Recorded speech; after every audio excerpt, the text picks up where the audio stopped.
This is it right here. Combining a team of reporters, columnists, and commentators. Don't you ever talk about me! Are you serious? Jack Ebling has brought thought-provoking discussion. What are you doing? That's a damn coaching mistake! Opinion. The customer is the one who decides when the future gets here. Oh, no! The ship is on fire! You have to check the report. Are you kidding me? That game was fixed. And overall infotainment. I'll take Jim Harbaugh. What has he done? Crazy Cooter coming at you. Quiet, please. In exactly 15 seconds, we'll be on the air. Thanks, big fella. Don't you ever come back here again! No arguments. Those are called ass tunes. So buckle up. You talking to me? It's time for The Drive with Jack Ebling. Yeah, for some reason or another, you sound a little taller on radio. Great afternoon, Mid-Michigan and beyond, and welcome to The Drive with Jack, the Spotlight Radio Network. Jack Ebling here with my producer, Boston Rob. In studio again, a beautiful Spotlight facility at 105 West Allegan. 66 degrees and cloudy here in Greater Lansing, and expecting more rain, believe it or not, over the next few hours. But we have lots of sports to talk about. Detroit Tigers in process. Looks like they're well on their way to a third straight win over the Kansas City Royals, a sixth straight win overall, and a winning record. Remember, Rob, when they were 4-9 and people were saying, oh, what a terrible team. Oh, God, I can't stand to watch them. What a way a series changes everybody's opinion, right? Especially this time of year. Yeah, exactly. We have tons to talk about, and we're going to start with Tony Garcia. Does a terrific job covering the Michigan Wolverines for the Detroit Free Press. Tony, how are you? I'm well, Jack. How are you? I am good. Do you want to give us an update on the wedding shower? Sure, I can. Thanks for remembering. Yeah. It was pretty overwhelming, actually. I've never been in, like, one of the main two people in a scenario like that. I've always been a guest and attending it and just hanging out with friends. But the balancing of being with the fiance and the parents and the friends and the family, it's a lot. I mean, it's a blessing. So it was wonderful. It was a fantastic time. But it felt sort of like a dry run for the wedding. But it was great, and now I sort of know what I mean. I imagine it'll be even more so next month, but now I know a little bit what to expect.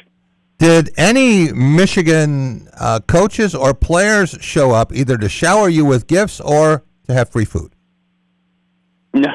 No, they did not. It was this was more just the family and friends. Although I will say.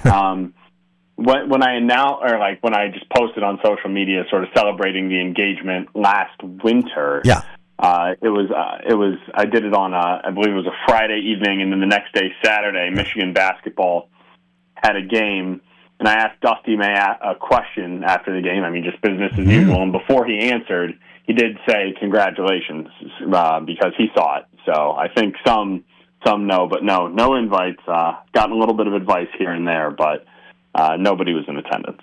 The good news is that he did not try to talk you out of said wedding. I know that wouldn't happen because you probably made a great choice, probably outkicked your coverage. But I've actually been in a position, Tony, where I've had two very good friends, and I could see disaster looming. And you don't know how to tell them, when to tell them that. Probably the sooner the better. But in both cases, caused a little bit of friction, but I was right. I'm not always right, but I was right about those failed relationships. So maybe you'll be in that situation someday. Did you hear the news about Graham Couch this week? No. I talk about families here, Rob. Graham Couch is a father for the first time. Wow. Yes. Awesome. Yes. That's great. I got to send him a text. Yeah. Cora Elizabeth Couch, mom Elizabeth, doing fine now. But I asked him, Rob, why would you name your beautiful baby daughter after the Red Sox manager? It's perfect. Cora, what are you talking about? Cora Couch. I don't understand. We got a third base coach named Cora here for the Detroit Tigers. That's true. That wasn't named after him either. Yeah, no, I didn't think so. Tony, has the celebration stopped or slowed at all in Ann Arbor regarding the national championship in basketball?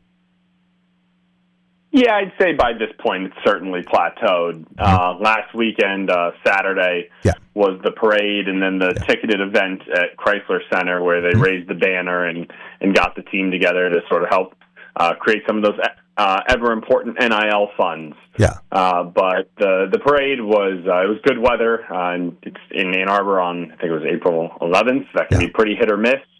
So that was good. Everything went off pretty much without a hitch. And there were thousands of people. I'd say probably 5,000 people was the estimate from police. I would have guessed more than that, but I'm not a crowd size estimator. Although in arenas, it's a little bit easier to do. Yeah. And so, they were all thrilled. And I know Dusty said that was sort of like, he said, it still hadn't quite set in, but he said that was when it really more felt like, okay, like we actually have won the title. But one of the problems, it's a problem every staff would love to have, is when you're playing that deep into the season. Michigan was watching one shining moment on the court as the clock struck midnight and the transfer portal opened. Yeah. Right? Yeah. So, there is if you want to compete the next year, there is just no time to bask in it. Maybe in May, as John Rothstein says, we sleep in May. Maybe in May there will be some time to reflect a bit more, but Michigan, they had a big addition early with J.P. Estrella from Tennessee. Yeah. Do you pronounce that Estrella or Estrella? I've heard it both ways. Is it double L Spanish?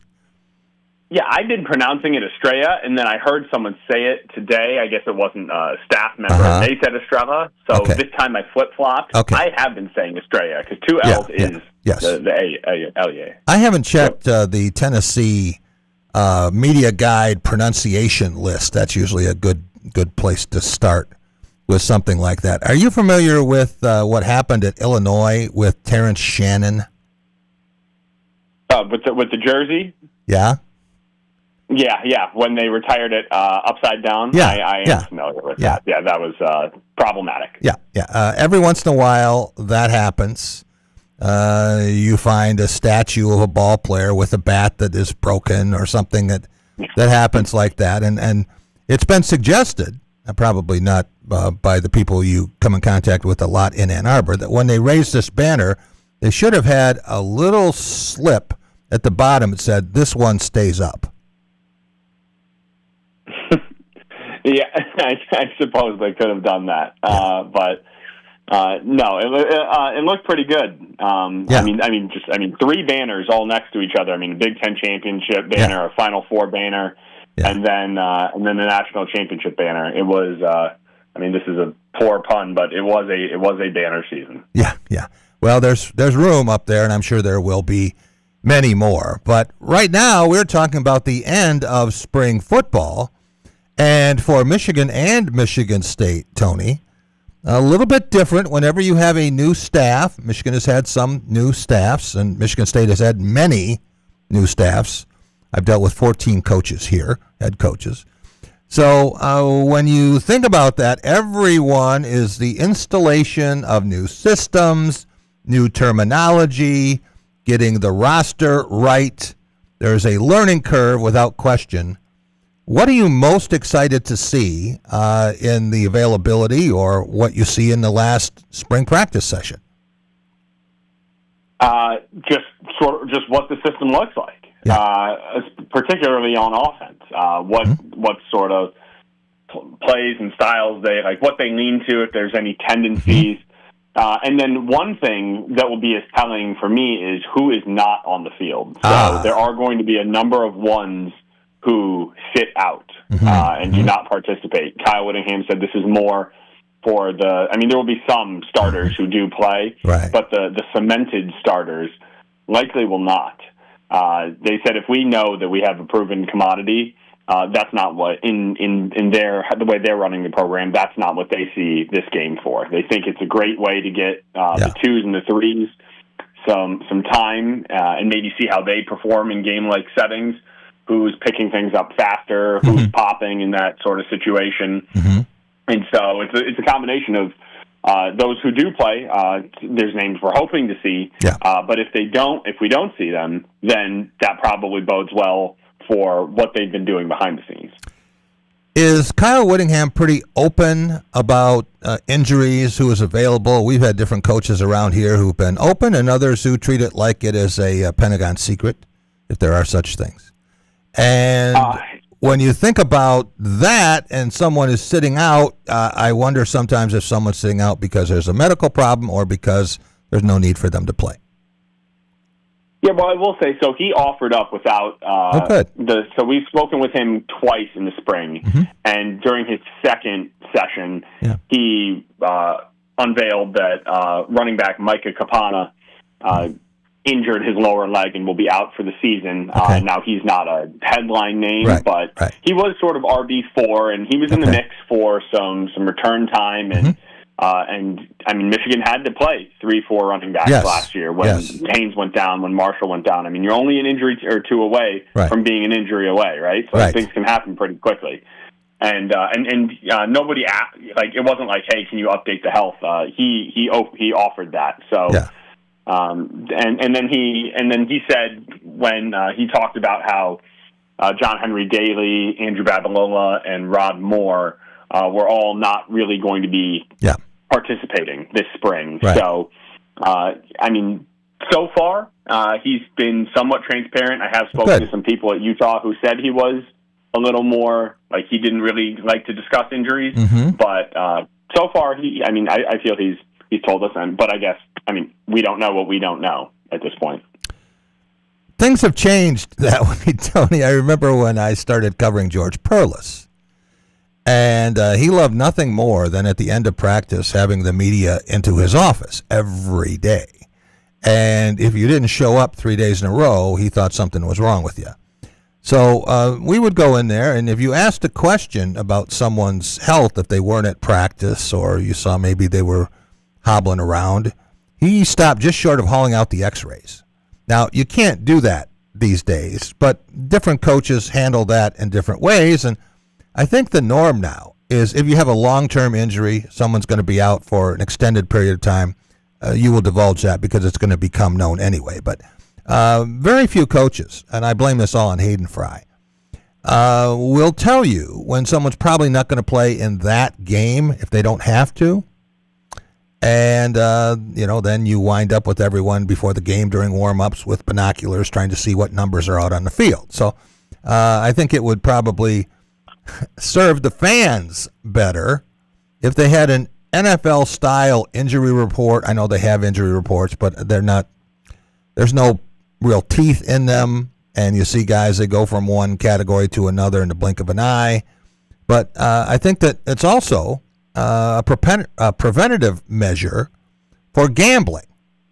And a lot of injury information gets back to bookies and big-time gamblers before it gets to the media. Yeah, no, just given the way gambling has been sort of rampant and made some negative headlines in the sport, that's something they always need to be wary of. I mean, I am a huge proponent. I think the availability report that they provide, the Big Ten requires teams to provide 2 hours before kickoff. Maybe I'm saying this selfishly because I have been there too frequently with the binoculars for the past handful of years. I mean, and you got the roster, you got the binoculars, you're going through position by position group, and you're trying to tick off who was there, and then you're going over to the sports information director saying, hey, am I seeing this right? This person's not dressed, and then they're confirming it or saying, oh, no, he might still be getting taped up, or like keep an eye out there, or, and that's the rosters were even bigger. There's 120 some players. That's right. And you got multiple numbers and like multiple players with the same number, and they're all moving around the field. It can be a circus. So that's been a welcome addition just for my own purposes.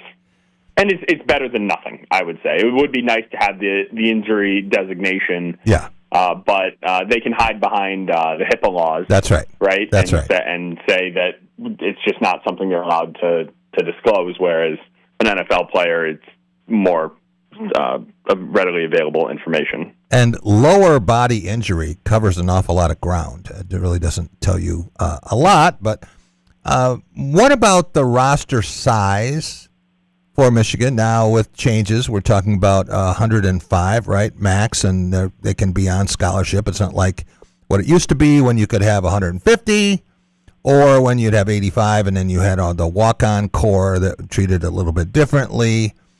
Does Michigan have a full roster now in place, or will it have that when players report after they graduate in June? When they graduate after June, there are some players. Even like transfer quarterbacks. Like right now, Michigan only has 3 quarterbacks who are participating with the team right now. It's Bryce Underwood, it's true freshman Tommy Carr, and it is redshirt freshman Chase Herbstreit. And they had the LSU transfer who then left the program. They're waiting on former Colorado State quarterback Braden Fowler-Nicolosi to join the program. The expectation is he will still do that in June. And then there are some of the high schoolers, like big names like Carter Meadows, a 5-star edge out of the D.C. area, who is not yet with the program. He is finishing up his high school education, and then he'll come in this summer. So they don't have their full complement of players right now, but I'd say it's over 90%. 90% plus, yeah. Yeah. All right. What kind of a spring practice ending session is Michigan going to have? Is it going to have a traditional game, a controlled scrimmage, open practice, nothing? What are they going to do? Yeah, I'd say it's a traditional game, but it is just a scrimmage, right? They call it the Maize versus Blue scrimmage, and so previously under previous regimes, there would be like coaches would be named, and then who would be the captains of the teams, and then they would select. They would sort of draft the players one by one. The way Whittingham's doing it this year, he is going to name coaches of the various teams, and once he does, I think the expectation was that was happening today, is what I was told earlier this week. And then they will split up the rooms, so they'll go, like, the offensive line coach will split his linemen in half, and there will be one on Team A and one on Team B, and Team A does not mean the starters, and Team B does not mean the backups. They're going to split each room in half with some balance as they see it, and just go that way. Whittingham, Whittingham said the whole thing can be done in like 5 minutes, and I think it's just sort of one of those. It's just another example of what he's talking about. I mean, they've shortened practices. They're really emphasizing sort of efficiency and streamlining things. They don't believe in doing something longer just for the sake of doing it longer, and I feel like this is one of those examples. Have you had a chance to talk to the assistant coaches individually? Yeah, some of them. The coordinators we have met with. They had a couple availabilities while I was gone. During basketball travel. I don't think any of obviously I should know this offhand. Everything is running together in my mind. But no, I don't think any positional assistant coaches. I think it's just been the coordinators, Whittingham, and players thus far. Yeah. I am hoping to meet with some of them, like Jim Harding, the offensive line coach, has gotten rave reviews. We met with a couple edge rushers earlier this week, and they had a lot of good things to say about Lewis Powell, who came over from Utah. And so, it'd be nice to get to talk to some of these positional coaches. You're never supposed to assume anything. I do assume at some point we will, but that might be more of an August thing. Michigan State is trying to be as accessible as possible.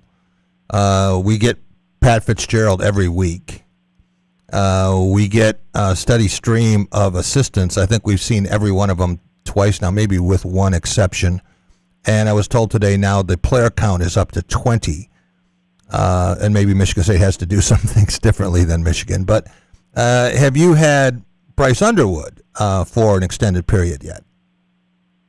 We did. So Bryce Underwood never spoke at Schembechler Hall last year. Wow. Every availability we had with him was post-game. 9 times we met with him. It was after Michigan's 9 victories last season. And but this year we did get him. We've got a lot of the big name players. Pretty much everyone. I'd say the only player who I really wanted to hear from this spring that we did not get was Savion Hyder, the 5-star incoming running back. But Bryce, Andrew Marsh, Jordan Marshall, even John Henry Daly, the All-American transfer defensive edge from Utah, Rod Moore. So even some of the players who are hurt, if they're seen as a leader and a key contributor on this team, we've spoken to pretty much all of them. We're talking with Tony Garcia of the Detroit Free Press. Tony, what can you tell us? Maybe you've seen it. This behind-the-back pass from Bryce Underwood, is this something in his repertoire, something that he would actually roll out in a game, or was this just showtime? I have seen it. I think that was just showtime. Okay. It's hard to believe anybody would do that in a real game. It made for a good highlight on the social media. It definitely got the fans buzzing, but I don't put a ton of stock into something like that. I'm more interested in that earlier in the play he appeared to go through a couple of progressions. He went through a couple reads.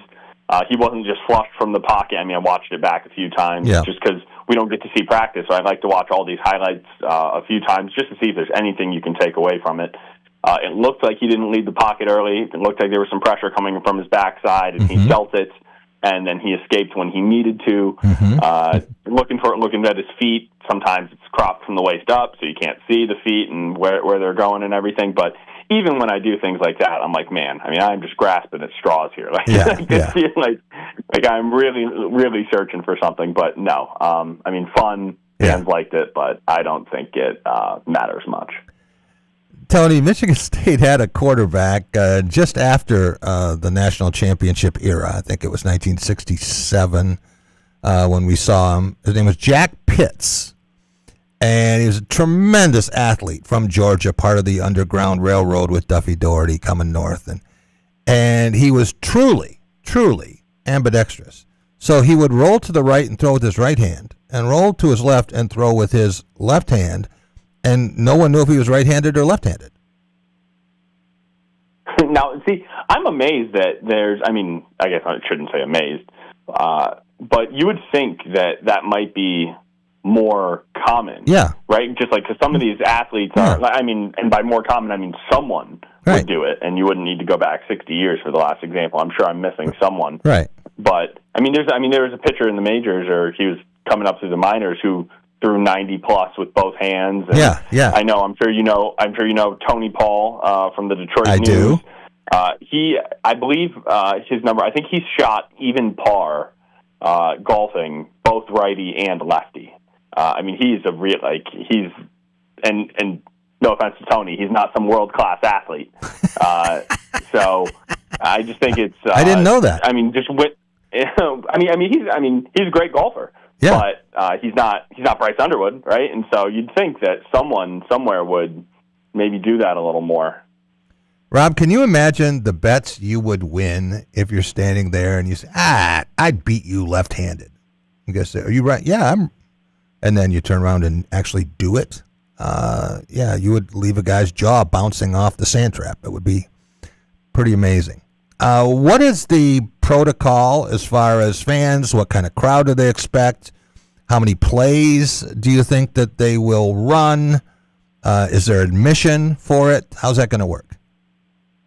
Yeah, open to the public. It's a 2 p.m. kick. Right now it's scheduled for, I know they're still monitoring the weather. It looks like it's supposed to rain on Saturday. I think most of it's supposed to be a bit earlier in the day, and they're hoping it will lighten up and then be done by the time the game is underway or the practice is underway. And the attendance has varied by year. I remember some years where I feel like it was over 40,000, maybe closer to 50,000. Sometimes it's 25, 30,000. Yeah. I would think it would probably be in that 30,000 range, which is like a lot of people to watch a glorified scrimmage. But I also think it's going to be weather dependent, right? If you're looking for something to do and people have it on the back of their minds, right? And also this year, you can stream it live. It will be on Big Ten Network. There you go. Last year, because of the way the timing of the transfer portal with the second window. It ran on a tape delay, so Michigan did not air it live because they didn't want anyone watching it and poaching their players and that sort of thing. Yeah. But now, because there's no more movement, they feel it's all bets are off, and they feel safer to just air it and get some publicity for the program. And so it will be carried live, and I could imagine. I mean, I know myself as a fan. Maybe if I had nothing to do, right, I'd be like, oh, let's go down there. But if I saw it's going to rain, I would probably opt for the TV option. Yeah. Last thing, Tony, what does it say about The Ohio State University, either good or sick, that they've had more than 90,000 for spring games? I think this is the second time we're going to bring up Graham Couch in this interview. I think it was him who coined the term. He said something about like a alarming lack of life balance or something, words to that effect. Yeah. Was his phrase. I mean, I think that's a glass half empty sort of way to look at it. I think the glass half full way to look at it is an incredibly passionate fan base. Look at their hoops program, right? Like, they lost in the opening round of the tournament. They finally got back to the tournament. They don't have another marquee elite sport like Michigan State has had. And, I mean, obviously they've had their football struggles, but they can always count on basketball. Yeah. Michigan is up and down, but they have been to 3 national championship games in 13 years. They obviously just won it last week. Like, this is a really tremendous basketball program as well. Ohio State has rifle. Are they good? Are they good at that? They're national champs in rifle. Frequently, yes. I missed. That's my mistake. I don't know who finished second. Don't ask me who the runner-up was, but they talk about that. But they have more sports than any other school in the Big Ten, so eventually they're going to get lucky. Tony, thanks so much for joining us. Really appreciate it. Glad everything went well with the shower, and have a great time at the Michigan Spring Football Wrap-Up. I sure will. Thanks, Jack. Tony Garcia, Detroit Free Press. All right. Rob, I mentioned Michigan State's coach and player availability today. We were there a long time. Started at 8:45, and it was after 10, I think, when we got done, or certainly it was when we broke up from the mass meeting room there. But you're going to hear from Rodney Bullard, okay, coming up after the break. And Michigan State receiver with an incredible story to tell, and we don't know if it's done or not, because the NCAA is still considering his eligibility, something that should have been decided in about 10 minutes, okay? And it just gets pushed back further and further with all the problems the NCAA has. So this guy's going through practice, and, hey, if they give him the yes that they hope and expect, he'll be ready to go. If not, says he wants to be a director of athletics. Maybe he could supervise some of the NCAA people. Be right back on The Drive with Jack. Jack Ebling here with my good friend Matt Sloan at Graph of Okemos. Spring is here, and so is good news for lease customers. You got that right, Jack. Pretty exciting news, both at Nissan and Chevy. We have a lease pull ahead starting right now. So if you're bored with your lease, too many miles, close to too many miles, you just want to get out because of a high payment, bring it in. We'll get you out of your lease and get you into something more exciting. Stop and see Matt and the gang at Graph of Okemos. They're making friends. So, it's been a while since you've had your jewelry cleaned and inspected, right? Where will you go and who will you trust with your most valuable and treasured heirlooms? At Meadowar Jewelers' 4 locations in Lansing, Okemos, Jackson, and Portage, jewelry isn't just our job, it's our passion. Each and every piece entrusted in our care is thoroughly inspected by our trained staff against damage or normal wear. And we offer you, our customer, the highest level of quality on repairs and custom designs. Whether it's worn out prongs, channels, or shanks, it's all handled with incredible care. Meadowar Jewelers in Lansing, Okemos, Jackson, and Portage want to help you preserve your memories and offer you options on creating new ones. Come in today for the cleaning and inspection of your jewelry. We continue to work hard every day to earn your confidence and trust. Dean Transportation is looking for compassionate people to join our team of school bus drivers and attendants. Visit deanjobs.com to see all openings. Dean Transportation provides paid training to obtain a commercial driver's license, increased starting pay, comprehensive benefits, and flexible schedules with no weekend shifts. No experience needed. Apply today at deanjobs.com and train for back to school season. That's DEAN jobs.com.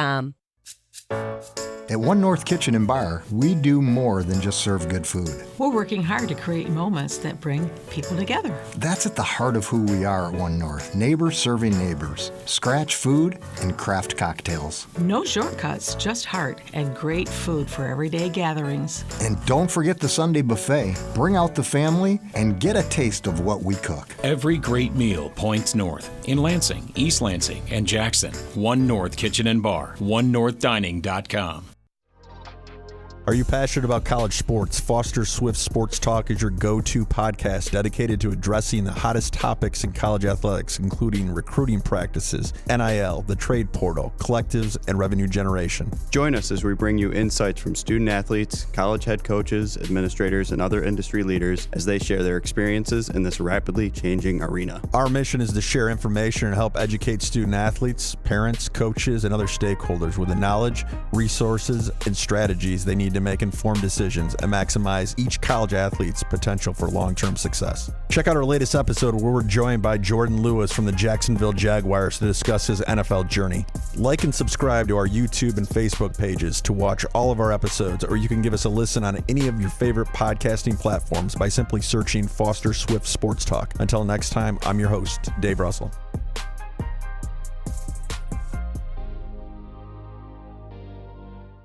Who knew? Fresh air is a destination. Breathe in the glacial carved canvas of northern Michigan's finest golf courses and have your breath taken away by scenic vistas from tee to green. The perfect place to perfect your game in more ways than one. The waves, woods, and wonder of Bel Air. Escape every day. Discover the magic of 90 holes at one resort. Shanty Creek Resort in Bel Air and online at shantycreek.com.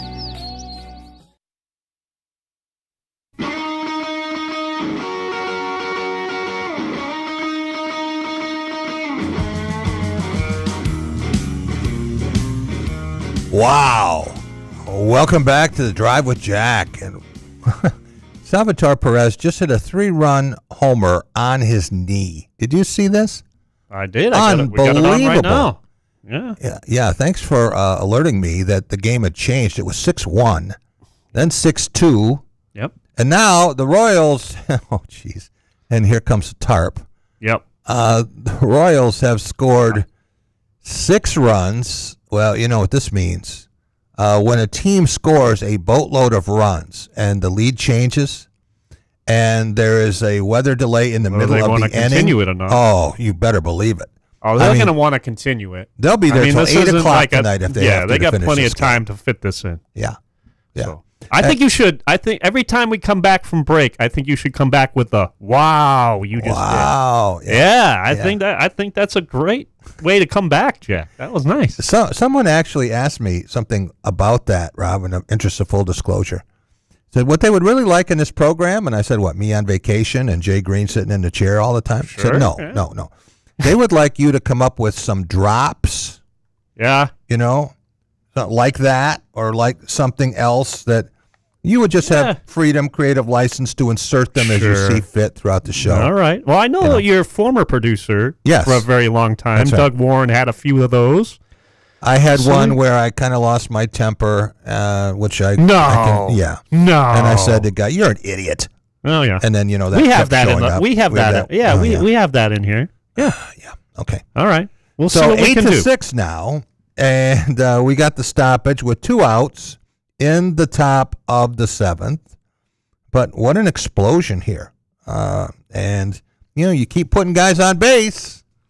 Eventually, even Kansas City, which can't seem to score more than 3 runs in a game. I was going to say, what a change of direction, because if you have been paying attention to this series at all, it's been a hell of a pitching duel with these first couple of games. So now the offenses for both teams have picked up quite a bit. Yeah. Midway through the game, okay, after 4.5 innings, you know what the score was?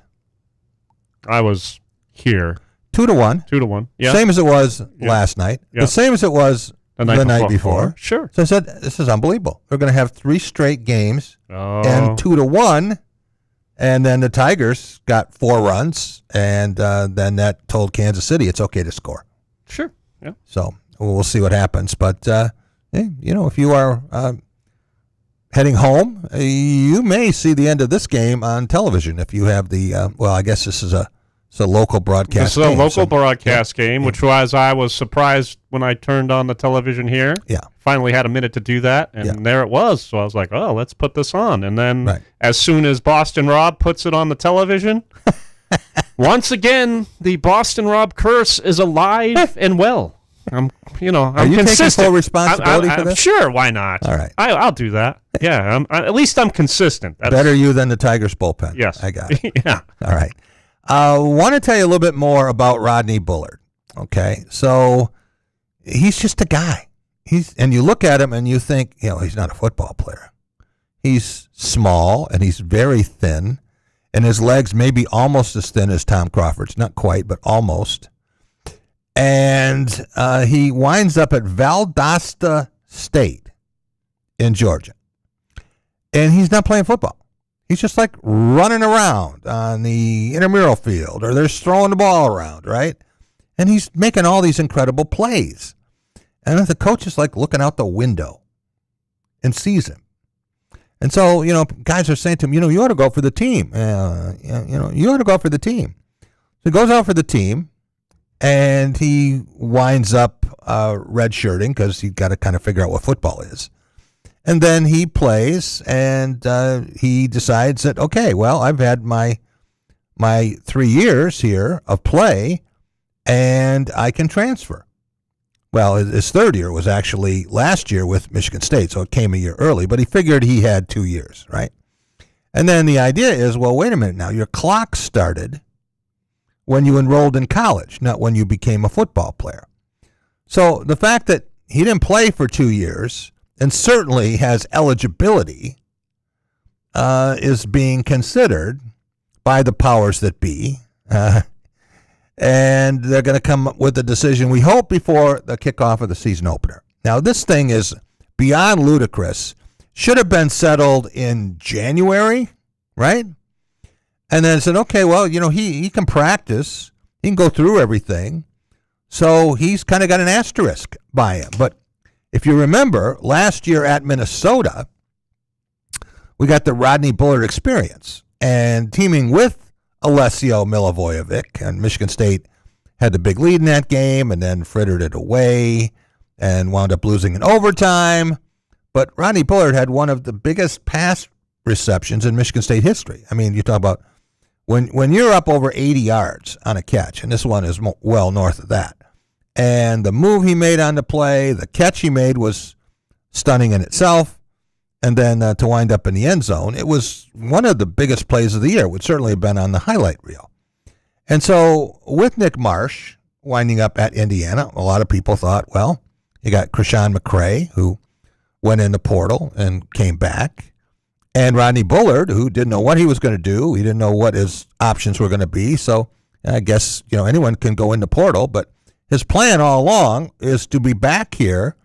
And Courtney Hawkins loves Rodney Bullard and certainly wants him back here, and he gives him a different dimension. But right now it is Dimension X because we don't know what his status is, and a lot of the media people thought that, well, it must be settled by now. Stay tuned. So here is Rodney Bullard today after Michigan State's 14th of 15 spring practice sessions.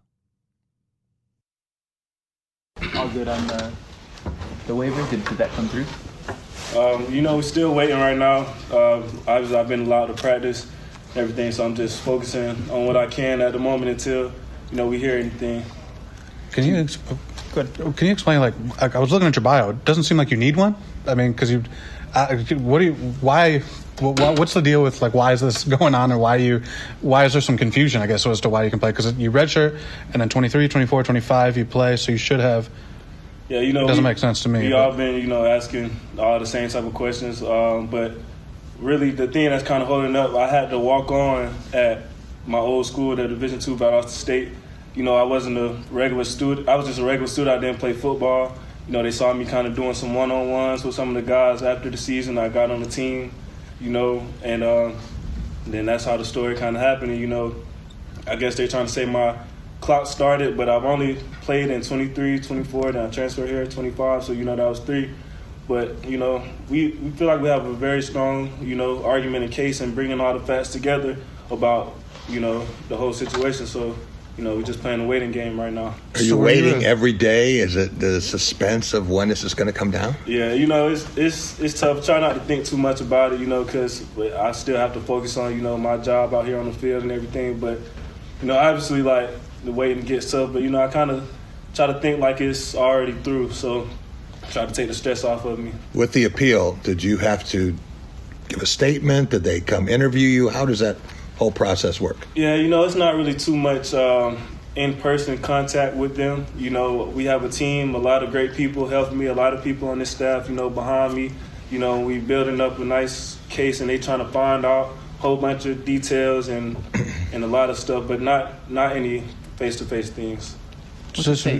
What to say about the staff that, you know, there's a lot of new coaches around and this group is still fighting for you and helping you with this appeal process? Yeah, it's just, I can't appreciate them enough, you know, like they came in and they have a lot of other things to worry about, a lot of other guys to get, you know, I'm a question mark at the moment, you know, and for them to still be, you know, fighting for me, like, I really appreciate them. I can't thank them enough.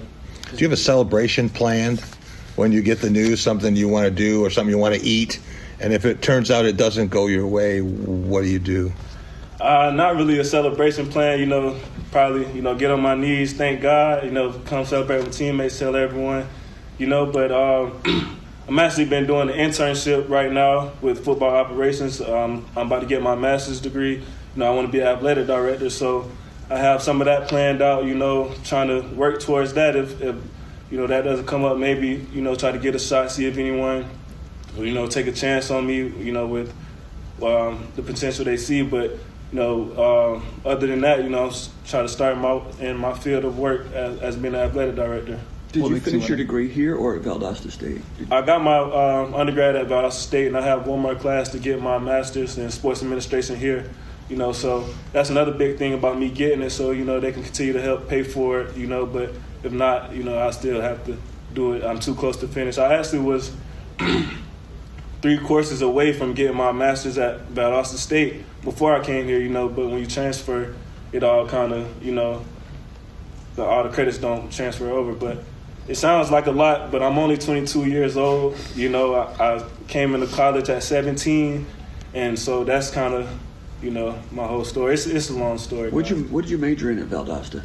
Sports administration, like coaching. Now, they didn't really have sports administration there, so now I'm glad I actually got the chance to come here to be able to get into that, like, real sports administration here. What makes you want to be an athletic director? What's the draw? You know, just stay around sports, you know, and seeing the business side of things, seeing how things work. You know, I thought we had the tough job as players, but, you know, they here way longer than us, way much more hours. You know, so I'm just interested in it. Stay around sports and the connections you get to build and meet with people, you know, and just that's what I like about it. So you weren't recruited much out of high school? No, sir. You know, kind of going up through COVID, you know, small town school. I was, like I said, I was young. I played my last high school season at 16. I wasn't really fully developed. I still had to get better. You know, we weren't really that much recruited out of high school, so I just, you know, ended up going to the school to finish my degree because I came into college with my associates already from dual enrollment in high school. So, you know, I was just going to go that route. Then, you know, I got the opportunity. So you go to school just going to be a student, and that was 2022? No, that was 21. So you had been there for a full year, or like the fall of 21? Yeah. I'm just trying to piece like the timeline together. I know there's a lot of detail. Yeah. You go there as a freshman in the fall of 21, yeah, and then you're hanging out with some guys doing one-on-ones or something, and then they see you? Yeah, they just saw me. So how it is, you know, the field at Valdosta State, the practice field, the coaches can see through their windows on the field, and I kind of just, you know, some of the guys knew me, like because I'm like an hour and a half away from there, and then they saw me kind of working out, and they was like, why don't you play? And I was like, y'all didn't recruit me, so like, you know, and then it kind of happened like that. So that was fall of 21 where that all happens? No, that was fall of 22. That was spring of 22. That season already happened of fall of 21. You know, and then with me being, like I said, I had my associates coming in, so I wasn't full-time. I wasn't a full-time student because I wasn't trying to finish and be in the real world. I graduated at 19, so it had been probably 19 years old and just out in the real world, so I was part-time. And with us not having, you know, too many people to, you know, help me, and I wasn't a student, like I wasn't a full-time, so I had to sit out because I didn't have the full-time hours.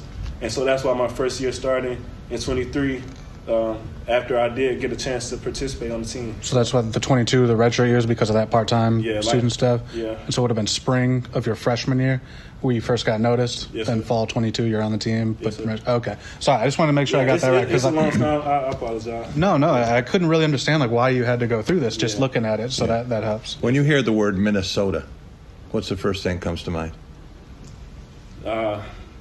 Good thoughts, you know, get a chance to get my first start there at Minnesota, you know, with some injuries, I got to step in, you know, do a great job, you know, for the team, and wish we could have came out with that win, but feel like we really was supposed to, you know, some stuff at the end, but that's kind of what I think of. You take us through that play. It's one of the longest in school history. You know, I think it was kind of in the boundary, you know, Alessio rolled out, kind of had like a little sail type of route. And I was going towards the sideline, and he kind of threw me back shoulder as everyone was flowing towards the sideline, so I was able to stop my body in the air and catch it, stay in bounds, and just kept on running. Would your memory of that day be a lot different if Michigan State had won the game? Yes, sir, absolutely. You know, definitely probably would have been a lot more, you know, excitement and a little more build-up going on through the end of the year, but, you know, hopefully we can make that up this year. So if someone had told you when you were just running around and before they really found you at Valdosta that you would score a big touchdown in a Big Ten game, would you have believed it?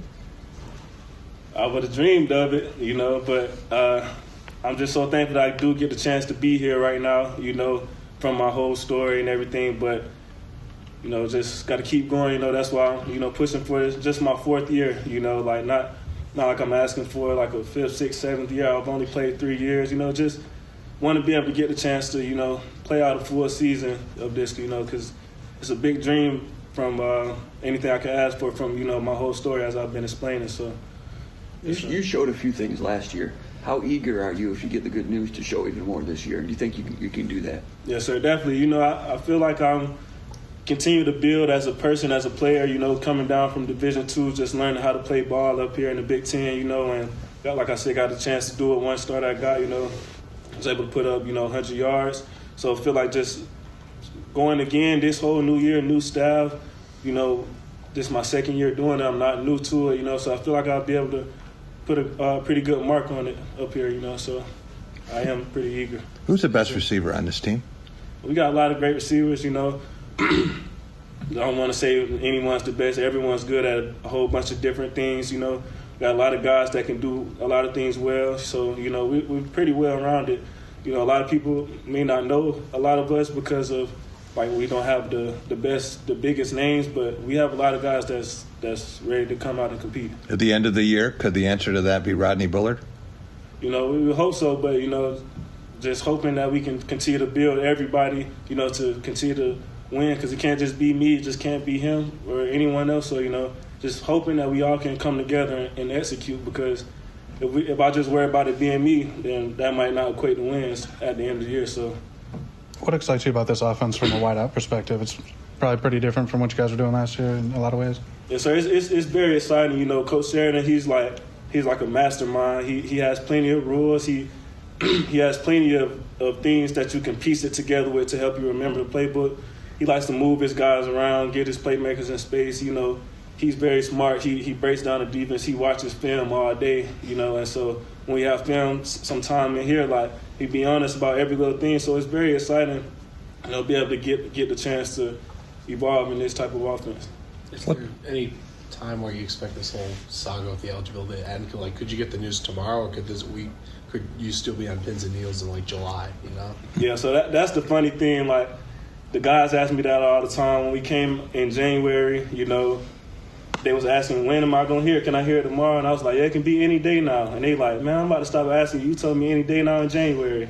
So I'm going to tell you any day now, but you can't really hold me to it. It's up to them. I'm just waiting, just working every day, and ready to see what happens. Rod, what's the most important thing you've learned from Coach Hawk?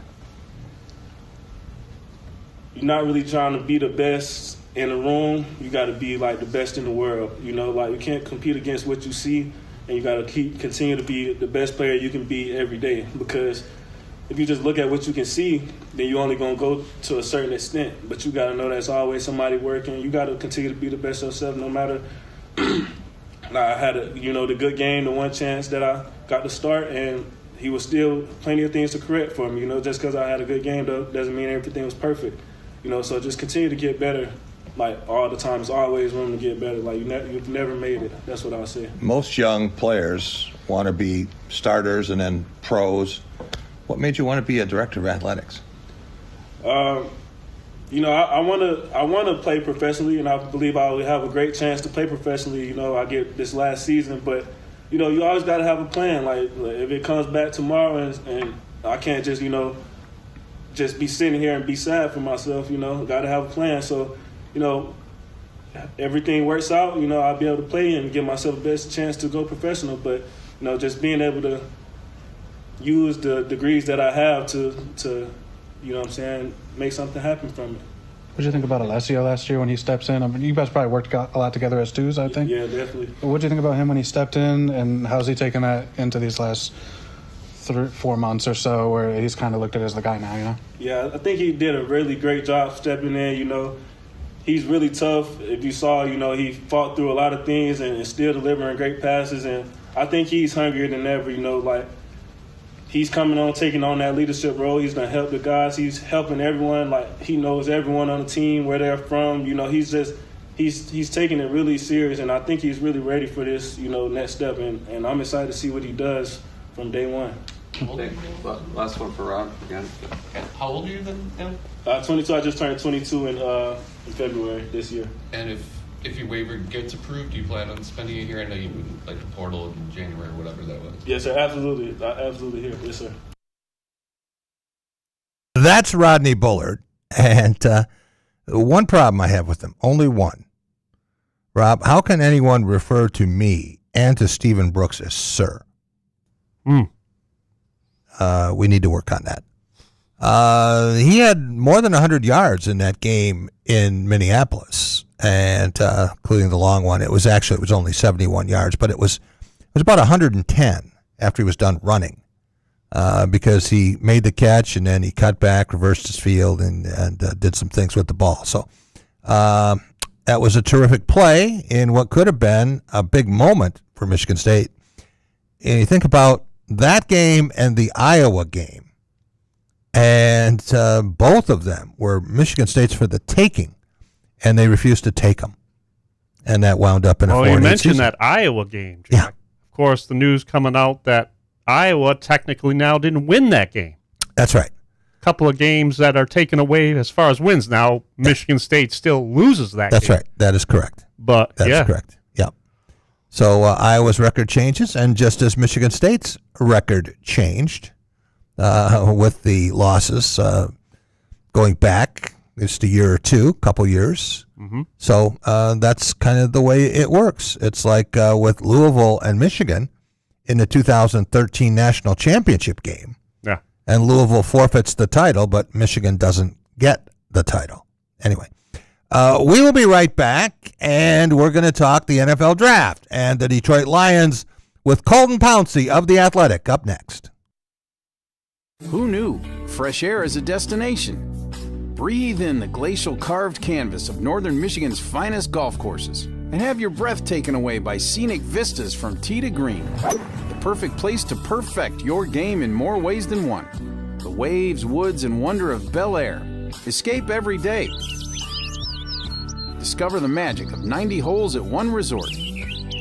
Shanty Creek Resort in Bel Air and online at shantycreek.com. Dean Transportation is looking for compassionate people to join our team of school bus drivers and attendants. Visit deanjobs.com to see all openings. Dean Transportation provides paid training to obtain a commercial driver's license, increased starting pay, comprehensive benefits, and flexible schedules with no weekend shifts. No experience needed. Apply today at deanjobs.com and train for back to school season. That's DEAN jobs.com. At One North Kitchen and Bar, we do more than just serve good food. We're working hard to create moments that bring people together. That's at the heart of who we are at One North. Neighbors serving neighbors. Scratch food and craft cocktails. No shortcuts, just heart and great food for everyday gatherings. And don't forget the Sunday buffet. Bring out the family and get a taste of what we cook. Every great meal points north. In Lansing, East Lansing, and Jackson, One North Kitchen and Bar, onenorthdining.com. So, it's been a while since you've had your jewelry cleaned and inspected, right? Where will you go and who will you trust with your most valuable and treasured heirlooms? At Meadowar Jewelers' 4 locations in Lansing, Okemos, Jackson, and Portage, jewelry isn't just our job, it's our passion. Each and every piece entrusted in our care is thoroughly inspected by our trained staff against damage or normal wear. And we offer you, our customer, the highest level of quality on repairs and custom designs. Whether it's worn out prongs, channels, or shanks, it's all handled with incredible care. Meadowar Jewelers in Lansing, Okemos, Jackson, and Portage want to help you preserve your memories and offer you options on creating new ones. Come in today for the cleaning and inspection of your jewelry. We continue to work hard every day to earn your confidence and trust.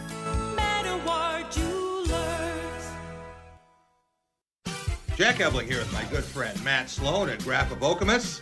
Spring is here, and so is good news for lease customers. You got that right, Jack. Pretty exciting news, both at Nissan and Chevy. We have a lease pull ahead starting right now. So if you're bored with your lease, too many miles, close to too many miles, you just want to get out because of a high payment, bring it in. We'll get you out of your lease and get you into something more exciting. Stop and see Matt and the gang at Graph of Okemos. They're making friends.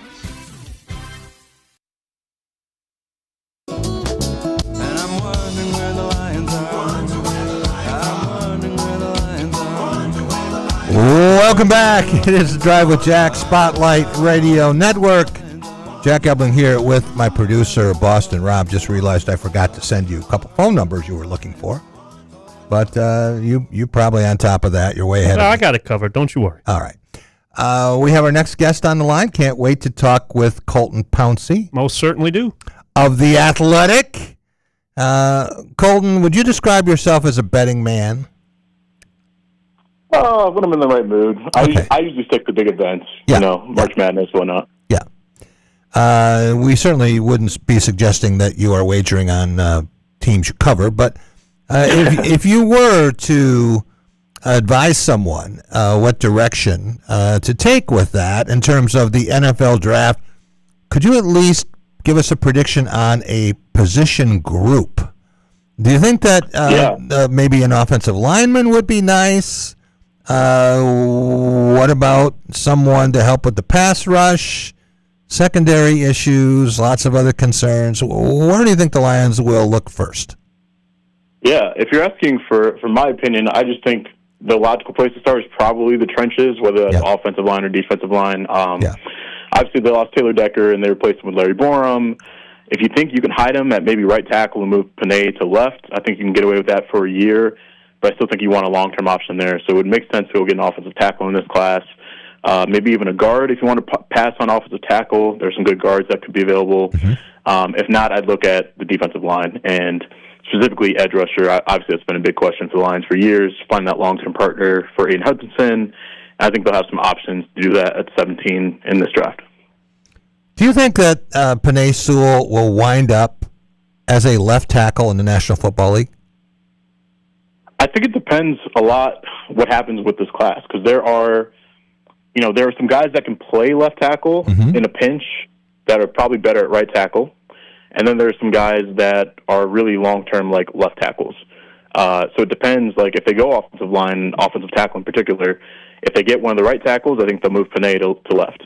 But if they get one of those, like Monroe Freeling from Georgia, for example, he is a prototypical left tackle. He's 6'7", super athletic. Like he's the guy that you could probably plug in right away at left tackle and just keep Panay on the right side and keep that a strength. So I think some of it depends on the player they get, but we asked Dan at the owners' meetings, and he said if it were up to me, I would like to move Panay Sewell to left tackle just to have some, sense of security for Jared Goff this year with so much transitional on the offensive line.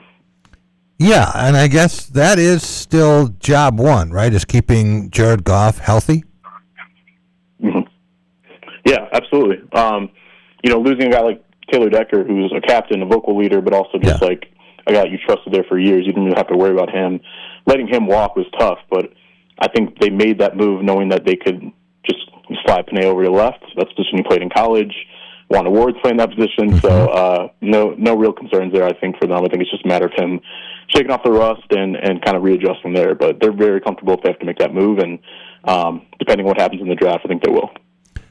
Taylor Decker played a lot of good football for the Detroit Lions, but how aggravating was it? Seemed like more often than not, you didn't know what his physical status was. That must have been difficult in terms of preparation. Yeah, 100%. You wouldn't see him out there for two days a week in practice. He was usually skipping like Wednesdays, sometimes Thursdays, and only being out there for Friday. That had to have been annoying both for Taylor and the Lions, I'm sure. Just not having one of your top guys available week in and week out during the week in practice when you're prepping for these other teams and these other looks you're going to get from these defensive linemen. So, Taylor's a vet, and they work with him on it, but it sounded like that's not something they really wanted to go through again unless it was the right price, and he wasn't willing to take a pay cut, and I don't blame him. But they moved on and did what was best for them, and wish Taylor the best. But yeah, I'm sure there's some frustration there, just not knowing like what percent of Taylor we're going to get this week. Is it going to be closer to 100? Probably not. Is it going to be 50 even? We're not even sure there. So I just think like not knowing was probably part of that decision too.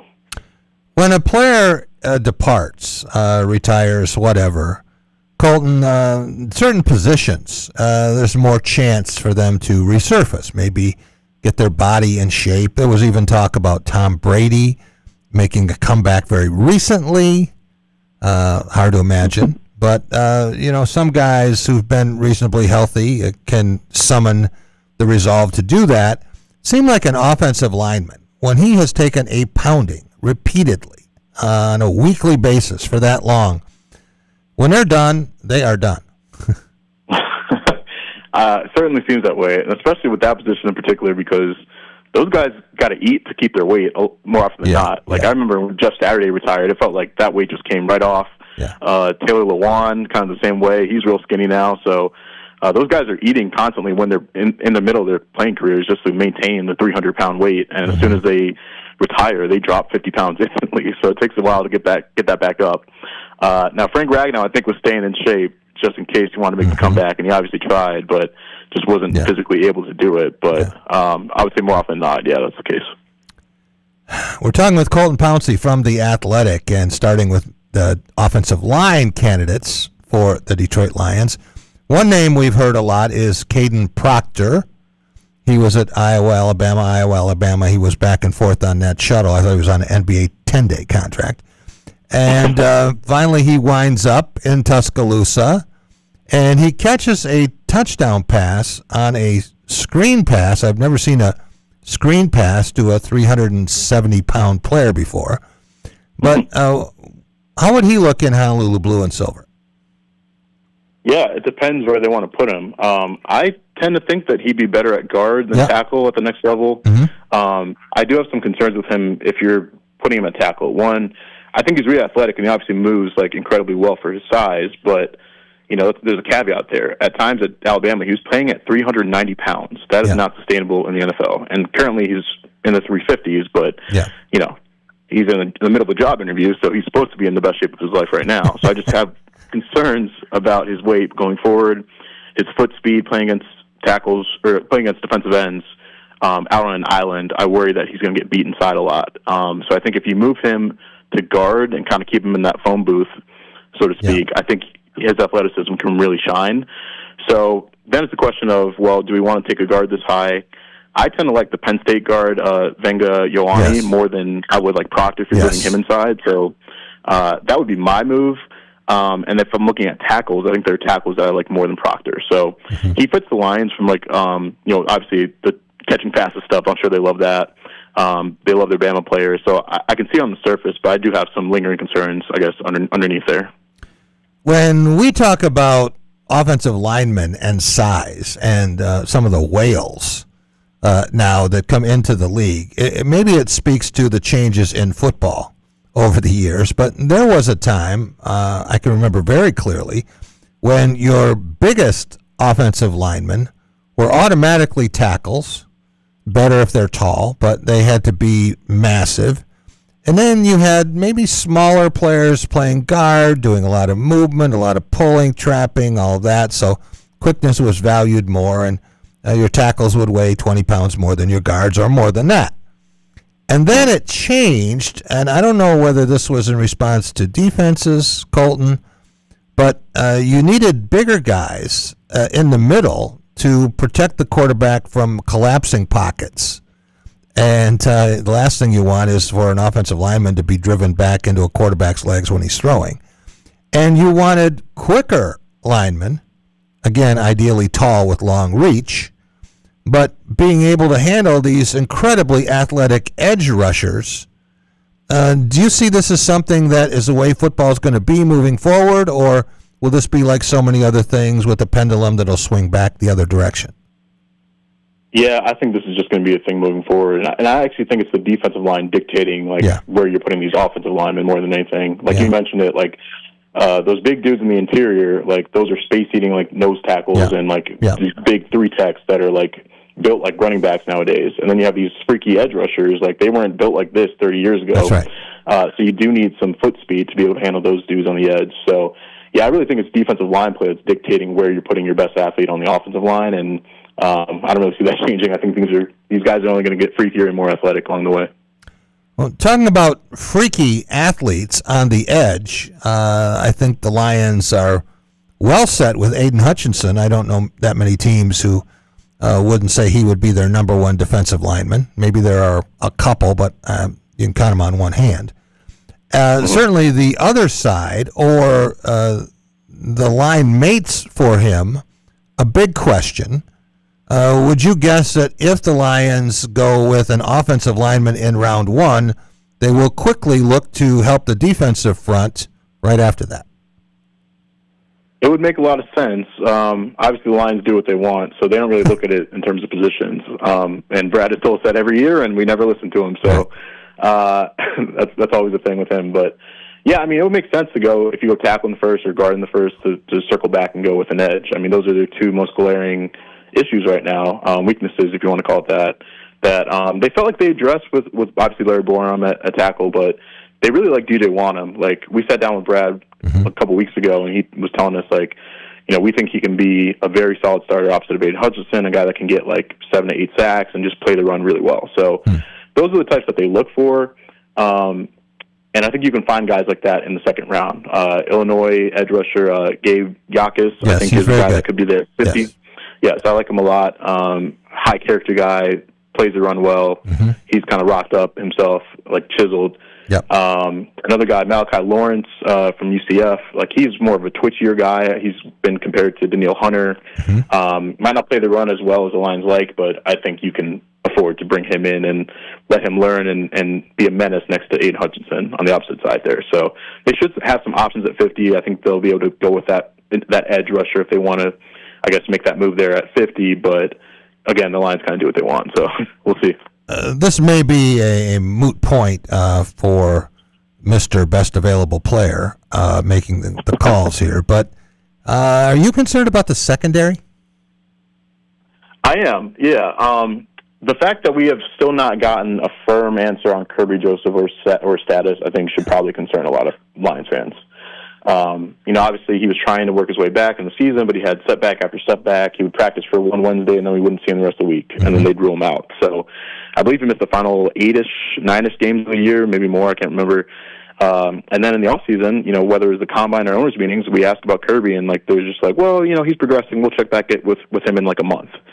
It's like, man, we're in April now, and you still don't know the status of your starting all-pro safety that you just paid. So between him and Brian Branch recovering from an Achilles, that could be a bit of a question mark. So this is a really deep safety class, a really strong and talented safety class.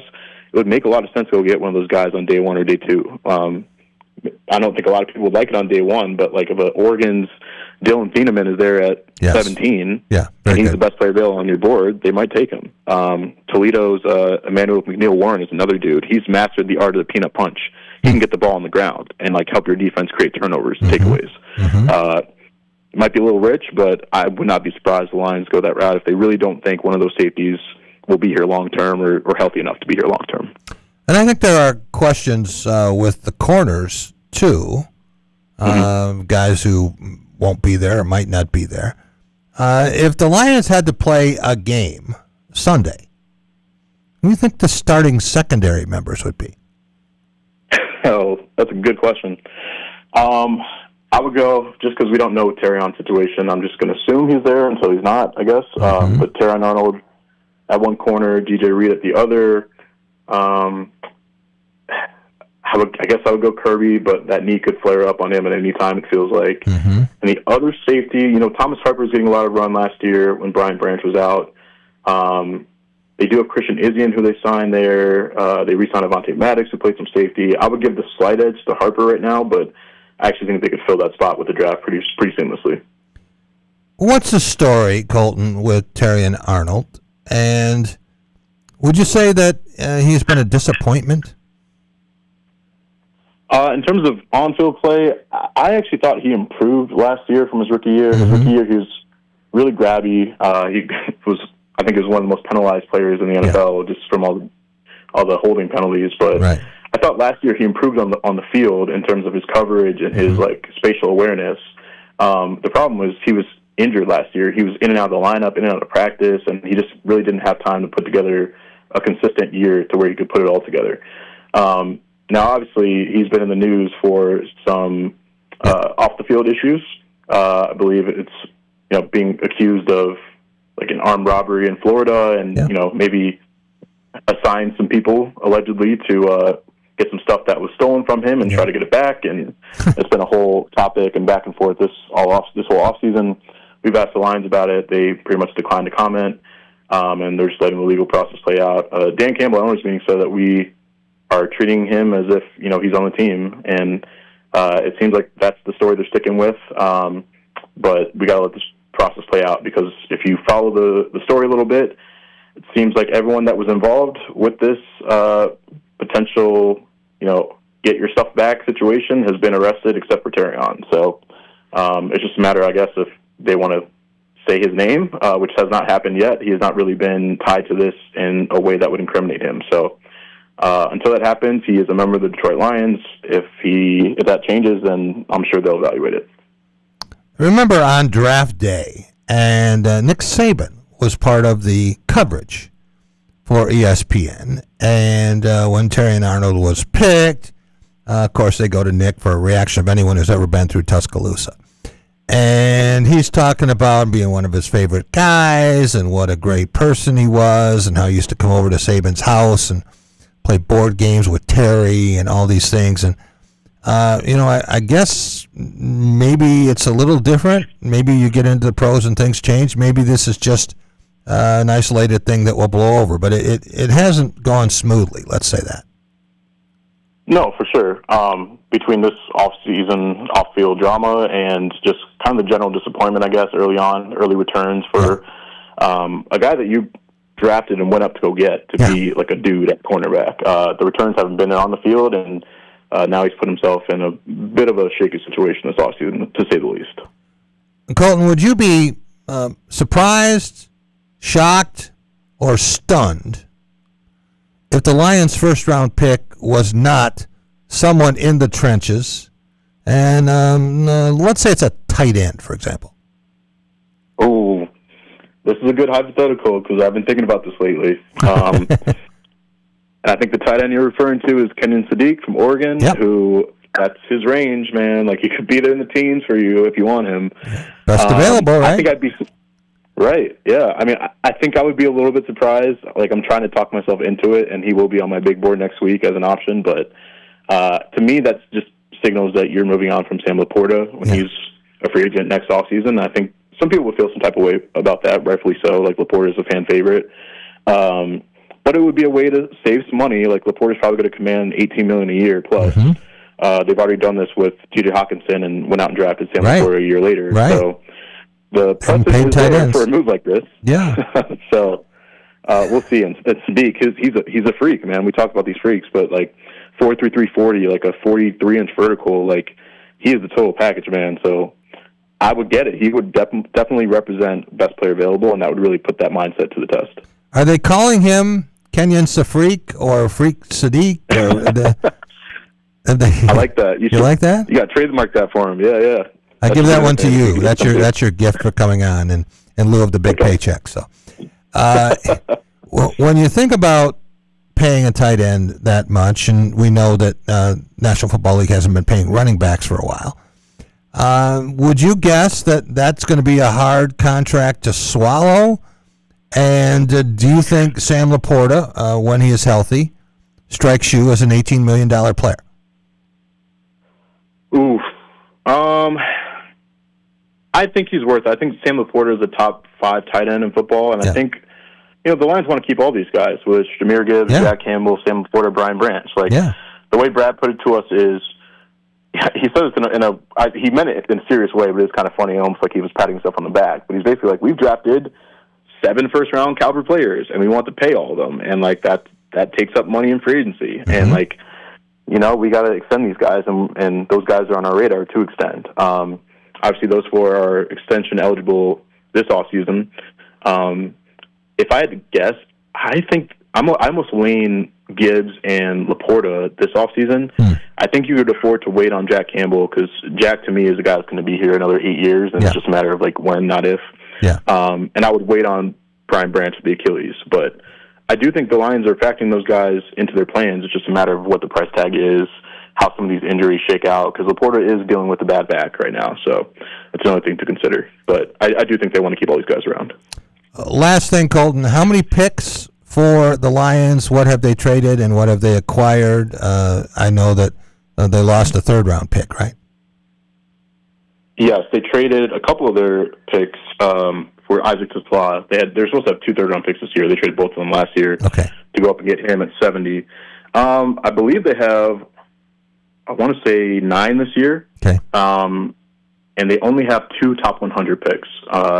So only 2 on day 1, day 2, and then you'll be busy on Saturday. Day 3. Hopefully not. Hopefully they can trade some of those so I can get out there a little early. Brad has done us a solid doing that a couple years ago, but I think the Lions will find a way to get back into the 3rd round, which they currently don't own, and they have 2 4s, and I could see them packaging 118 and 128 to get into the 3rd for a player they really like. So that would make my day a lot easier on Saturday. So I'd really appreciate it if Brad does that, if he's listening. Colton Pouncey from The Athletic does a great job covering the Detroit Lions. Colton, thanks so much for your time. Appreciate you, Jeff. Thanks. All right. We'll be right back, and we're going to talk basketball, of course, with Deshaun Tate. And then Jim Stark will be here talking baseball and the Detroit Pistons. Maybe he can explain what's going on here with the bullpen today and the rain delay. But we'll be right back with all that and more coming up to Drive with Jack. Dean Transportation is looking for compassionate people to join our team of school bus drivers and attendants. Visit deanjobs.com to see all openings. Dean Transportation provides paid training to obtain a commercial driver's license, increased starting pay, comprehensive benefits, and flexible schedules with no weekend shifts. No experience needed. Apply today at deanjobs.com and train for back to school season. That's DEAN jobs.com. At One North Kitchen and Bar, we do more than just serve good food.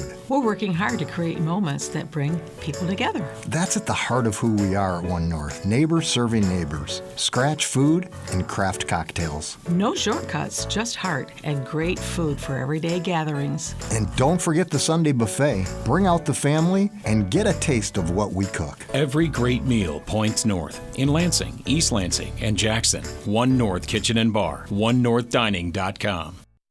Jack Ebling here with my good friend Matt Sloan at Graph of Okemos. Spring is here, and so is good news for lease customers. You got that right, Jack. Pretty exciting news, both at Nissan and Chevy. We have a lease pull ahead starting right now. So if you're bored with your lease, too many miles, close to too many miles, you just want to get out because of a high payment, bring it in. We'll get you out of your lease and get you into something more exciting. Stop and see Matt and the gang at Graph of Okemos. They're making friends. So, it's been a while since you've had your jewelry cleaned and inspected, right? Where will you go and who will you trust with your most valuable and treasured heirlooms? At Meadowar Jewelers' 4 locations in Lansing, Okemos, Jackson, and Portage, jewelry isn't just our job, it's our passion. Each and every piece entrusted in our care is thoroughly inspected by our trained staff against damage or normal wear. And we offer you, our customer, the highest level of quality on repairs and custom designs. Whether it's worn out prongs, channels, or shanks, it's all handled with incredible care. Meadowar Jewelers in Lansing, Okemos, Jackson, and Portage want to help you preserve your memories and offer you options on creating new ones. Come in today for the cleaning and inspection of your jewelry. We continue to work hard every day to earn your confidence and trust. Who knew? Fresh air is a destination. Breathe in the glacial carved canvas of northern Michigan's finest golf courses and have your breath taken away by scenic vistas from tee to green. The perfect place to perfect your game in more ways than one. The waves, woods, and wonder of Bel Air. Escape every day. Discover the magic of 90 holes at one resort. Shanty Creek Resort in Bel Air and online at shantycreek.com.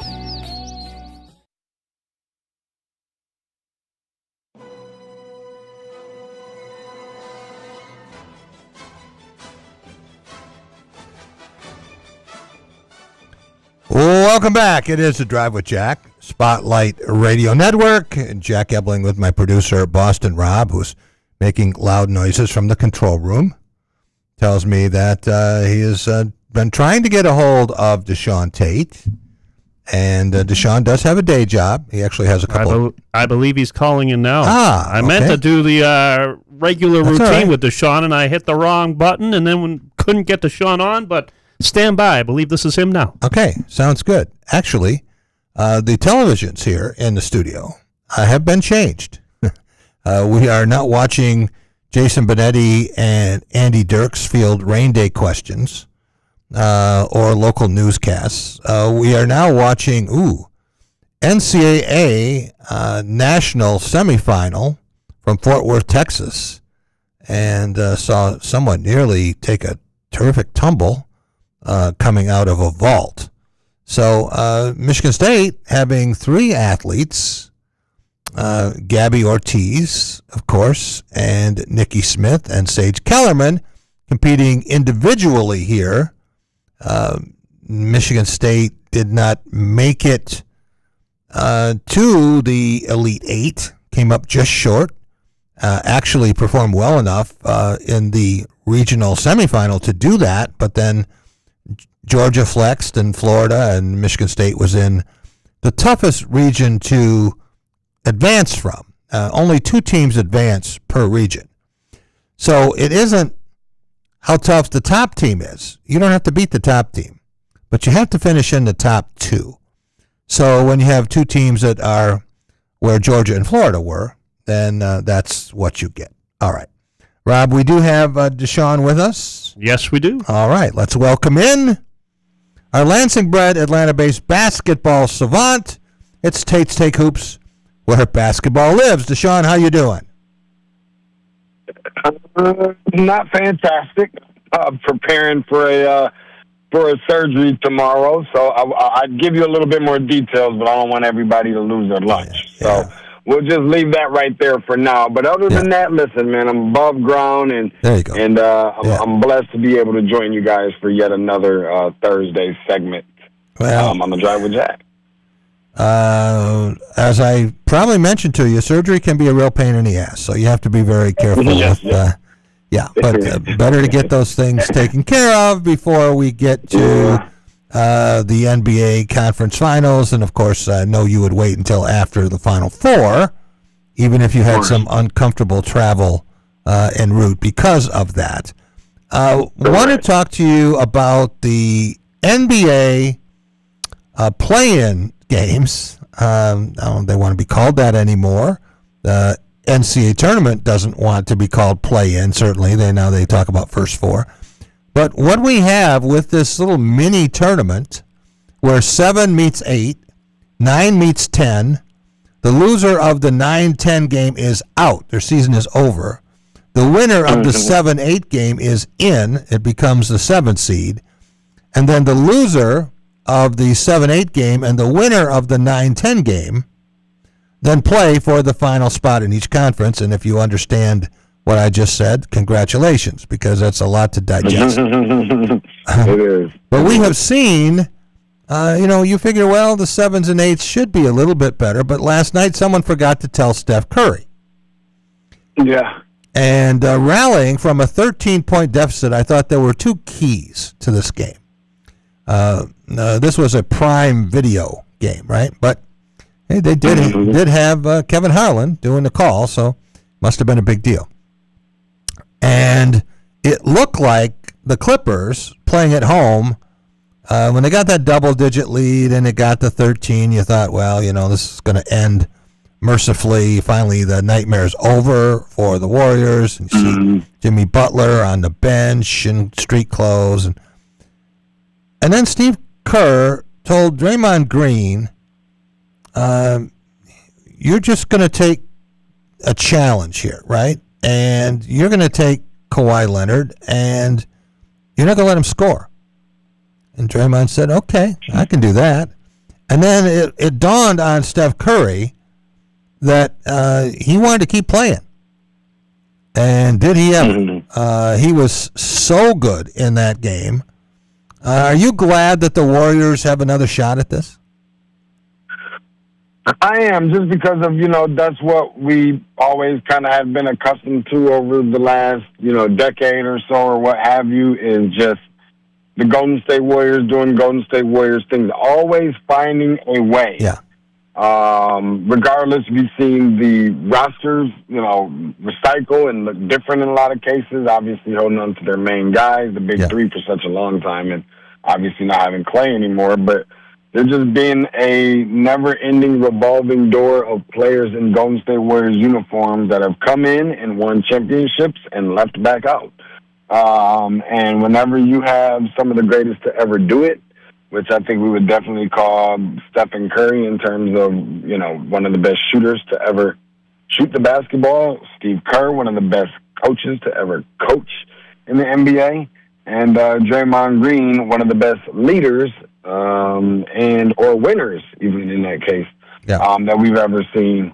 It's not the least bit surprising. And then, of course, at the merciful hands of them, the Los Angeles Clippers, who've always and forever been known as just the Clippers being the Clippers. Yeah. You know what I mean? Yeah. Just things happening the way that they did. So I know that Kawhi Leonard's been really good, and obviously last night was too, and I've been on a absolute heater and all those good things, but their never-ending revolving door of failure has been totally different than the never-ending revolving door of success for the Golden State Warriors.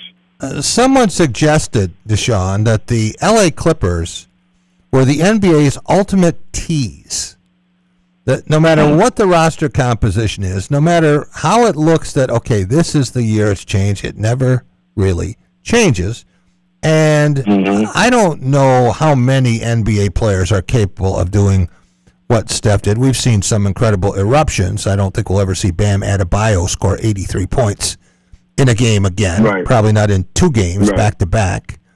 But for Steph to score 27 points in the second half last night, it's just like he said, okay, guys, hop on. We're going for the win here, and it might get a little dicey, but they wound up winning by 5 points. Yeah, and that's Steph, and as much as you like to count these guys, I don't know how long we have to keep on saying, are they done, and maybe it's not the dynasty that it once was and everything else, but there's certainly one team that you're not, crossing off the list as a contender, at least nobody with sense, I like to think. Anytime that you have, players like that, for all intents and purposes, it's just always the smart thing to do is to never, it's so hard to just put them away. They have to be completely away for you to kind of count them out. And so, I just, he's been a guy that has been injured for, the amount of time, extended time this season that he had been and missing time and so forth. But you have to know that whenever you are able to get him on the floor, you can only assume he's going to be 100% because he can do 100% type things and things that we've never seen before. And I think that's a Steph Curry that shouldn't surprise anybody because that's a Steph Curry that we got last night. Yeah, and we know that he is as good a shooter, I would say the greatest shooter we've ever seen in the NBA, certainly with that volume. But he has the ability, Deshaun, to make defenders look silly, not just to be beaten. But he had a couple plays last night where he had the shot and he just kind of held and the guy goes flying by. It looked like he's a spacecraft. And then he just moves 6 inches over and hits the three and looks at the guy. That's got to be infuriating. And I've often wondered, his mouth guard company, okay? Yeah. He's always chewing that thing. And at the free throw line, I would think they could make some sort of flavored mouth guard wax something, right? And could be marketed. How many young players do you think would buy, well, look at Steph. It works for him. And be chomping on a mouth guard. There's a business idea for you, Deshaun. Yeah, tell me about it. Listen, I mean, and even if it's just more so for fashion purposes. I remember when Allen Iverson, had the arm sleeve going when I was coming up in my youthful days. And, everybody wanted to, wear the, I knew guys that would take a long, sock and cut off the other end of it that you put your foot into and roll it up to your arm. Right. Never knew what the purpose of was for it at all, or tape your fingers together the way people used to do back in the day, your middle finger and your ring finger or whatever the case may be. Glenn Rice and a couple other players used to do similar things. Never knew exactly what it was for, but I'll tell you the other thing about last night's game is how often is it that the team that loses shoots 100% from the free throw line. The team that wins shoots 62% from the free throw line. Amazing. How about the team that wins has 20 turnovers in a game and is nearly outscored double the amount from transition fast break baskets versus the losing team. And so, just the thought of that alone, turnovers, rebounds, all those little things kind of stick out like a sore thumb. Free throw percentage, efficiency, you're out there on an island all by yourself, they're shooting 100%. You shot 62 and still were able to win the game. I think if nothing else, that just goes to show exactly how dangerous the Golden State Warriors really can be. And to be honest with you, they still got a whole nother game to win, and I think that it's more than doable. Hey, Rob, a guy who really made some big plays last night for the Warriors, Kristaps Porzingis. Came down on that one fast break. Great for him, sure. I've never seen, 7'3"? Yeah, somewhere around there.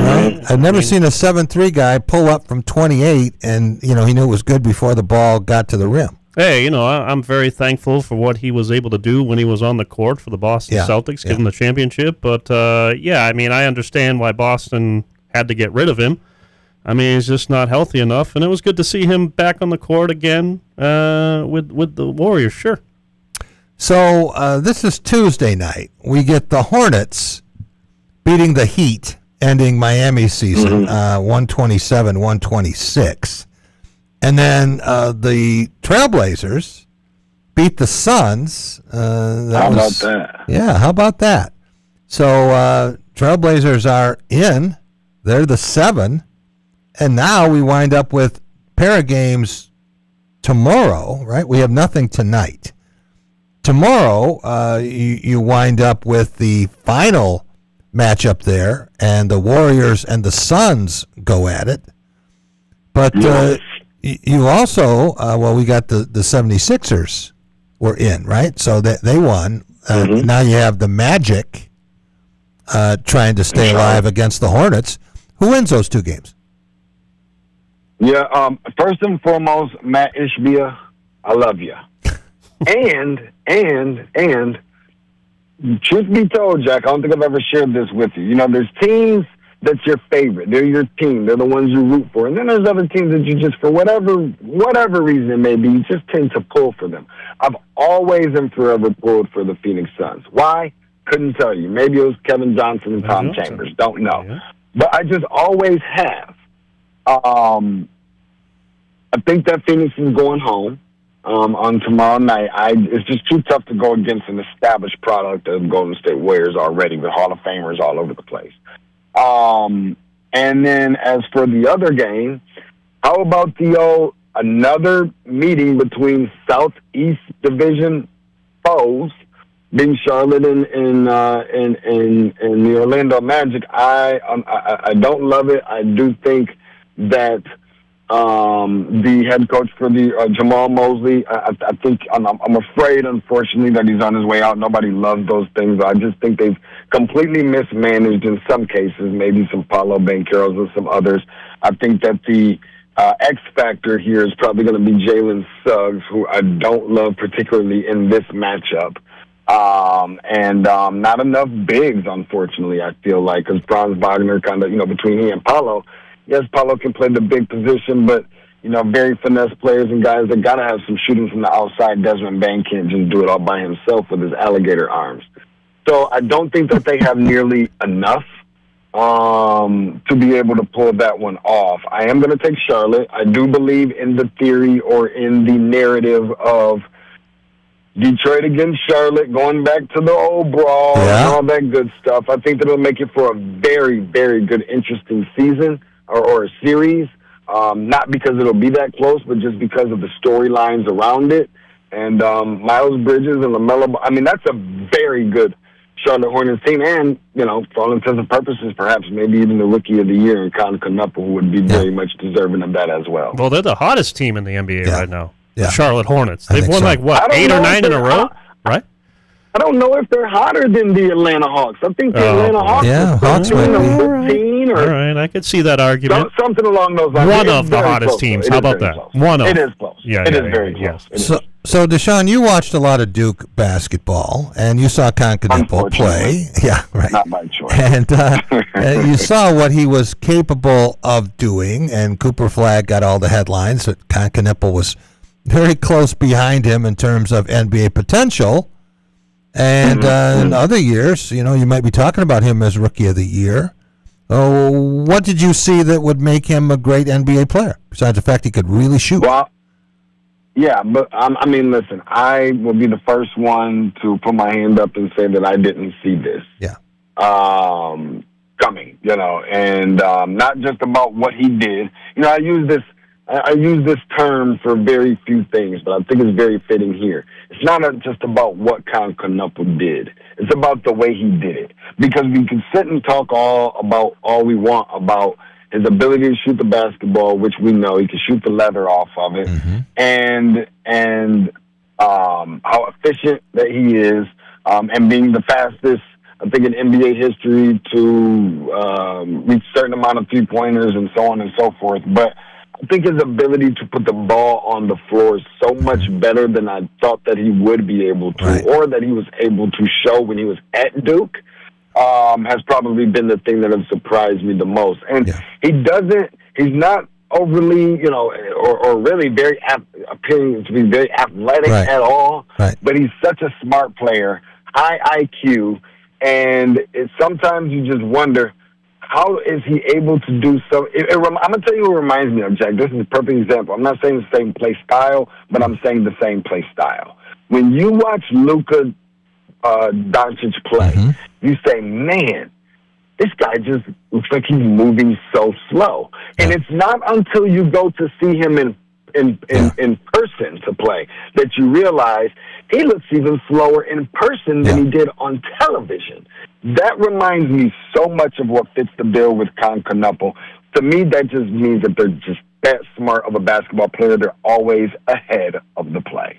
Yeah, and when you talk about Luka is bigger than people realize. When you see him, he is a big guy. He is much bigger than Con Knuppel, who reminds me more of a right-handed Chris Mullin going back a ways, but could really shoot it, and for some reason never got burned defensively. I would always think, well, somebody ought to be able to exploit him and torch him, and didn't happen. So, I'm thinking that maybe he is going to be an outstanding player, probably going to get better. But there are some guys who see the game and they know how that all works. So I would expect him to be around for a long time. Last thing for you, Deshaun, and I ask this because you spent a lot of time over at Turner. You're in Atlanta. Yeah. You were there for Inside the NBA, maybe the most successful cable sports show of all time. And now I see ESPN running these endless spots promoting Inside there, and you see Charles Barkley. He looks totally different. Obviously, he's lost a ton of weight. But I'm watching this show, and they're trying to recreate the magic, but I'm just not quite getting it. I don't think it's the same. What do you think the difference is?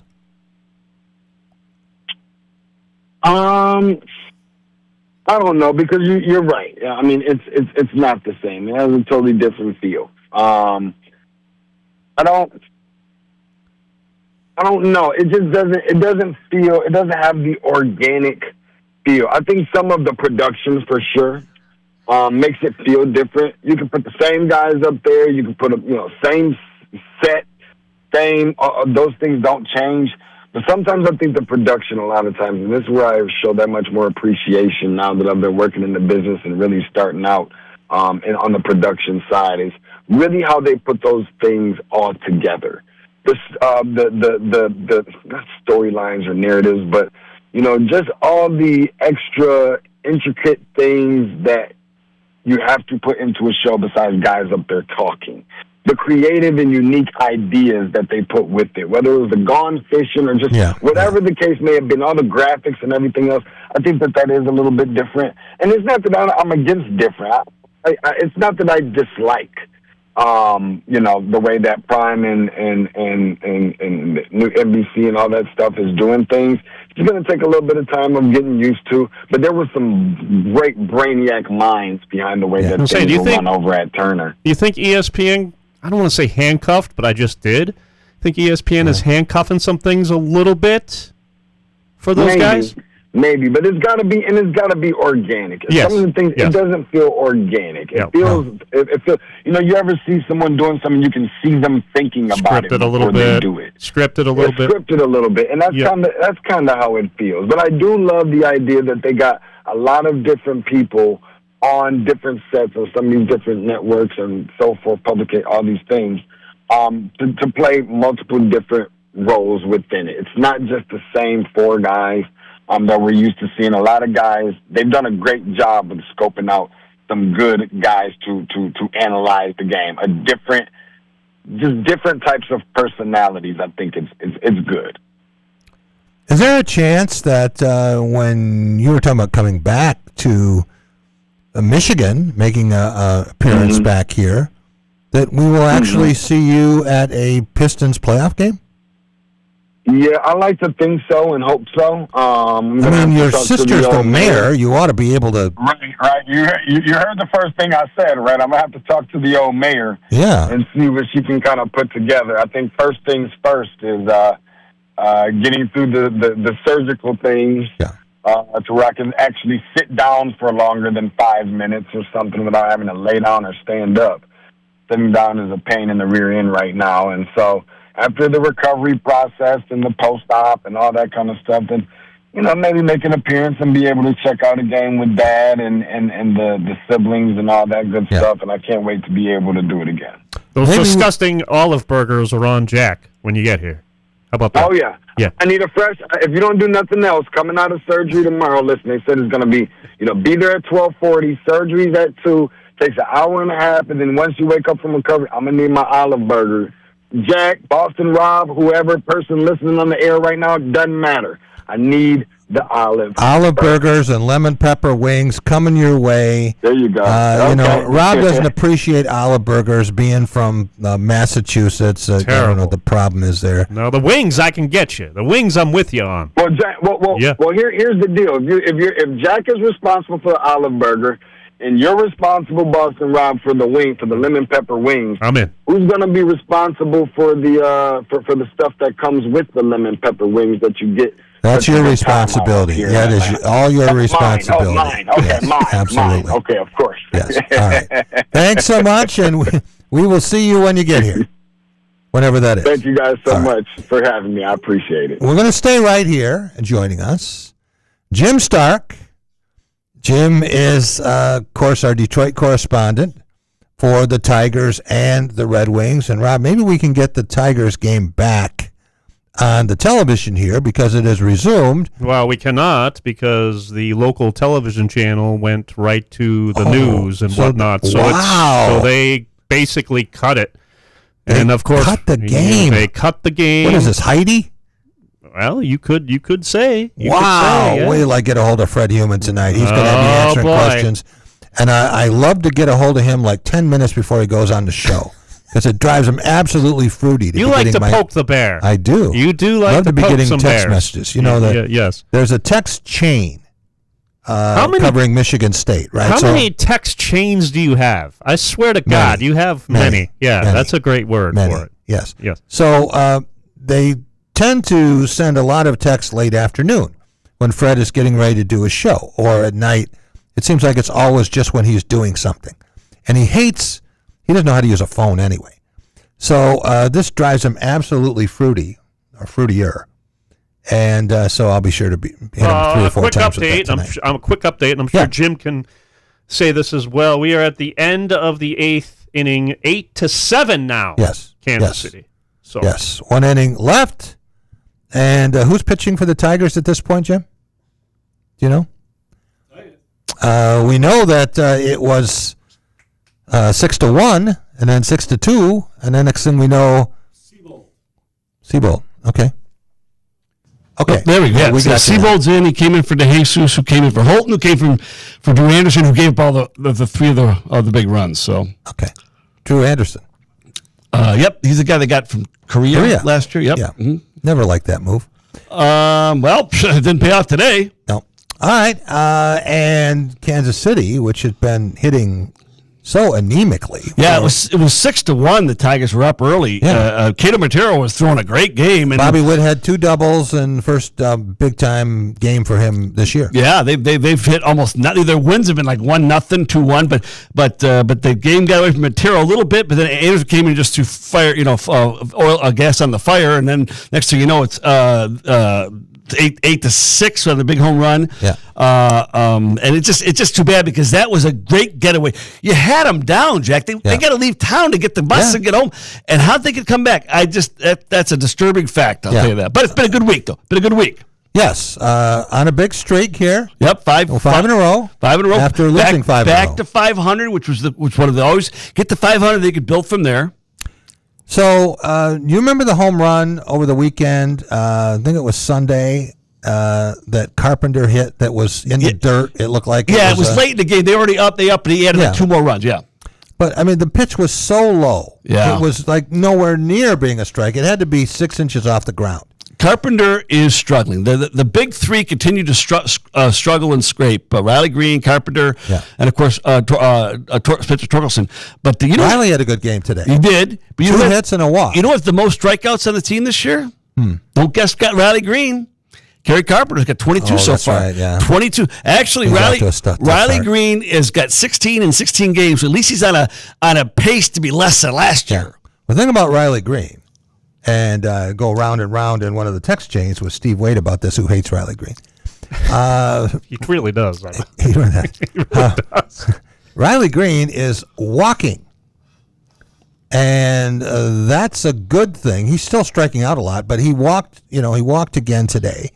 And Javi Baez, you know how many walks he has this year? I guess 3? 1. Oh, 1. Yeah. One. I just looked at it too. The thing about what Riley Green has done though, what they've worked with him on is fouling off pitches you can't hit. Yeah. Instead of swinging and missing, fouling it off, and then look for pitcher. Now, of course, Kevin McGonigal came into the Major League Baseball scene with that ability. I'd never seen a guy from the early stages of his career work an at bat better than him. He works every pitcher he faces, every at bat. Kevin McGonigal works it. Even if he makes it out, he made the pitcher work. Kevin McGonigal is the one Tiger who's played more than a couple of games, who has more walks than strikeouts. Well, and I'll tell you right now, we're going to find out a lot about Scott Harris's crystal ball, because he put 150 million chips on the table. It's a bargain. Oh yeah. No. If he has any kind of career, it's a bargain. Yeah. The only gamble is if he blows out like. But you know what? To me, when you're look over to Javi Baez, paying him $26 million a year for next to nothing. I'm going to pay that $150 if I get 2 years out of him. It's almost You're talking about less than $20 million a year. Yeah, that wasn't. Now let's be fair. That wasn't Harris that gave Baez that money. Is that correct? But it was Harris who didn't find a way to trade him or unload his contract. No. I'm saying if I had to justify paying the money to McGonigal, I look at Baez and say, well, you know what? But I'll tell you, he's done it twice now. Colt Keith, they got locked up 2 years ago, and now McGonigal. And this seems to be the way now, Jim. You saw Kansas City started this with Bobby Witt. Yep. Mm-hmm. And they locked him up for a long time. Connor Griffin in Pittsburgh, they've got him locked up. Same thing. Well, again, they're seeing these $400 million contracts being signed. What's my gamble? I overpay now, or I really overpay. So I think it's a good gamble. Yeah. Again, the Tigers done it twice. Now I think they're looking at what they've done with what haven't done with the pitching staff.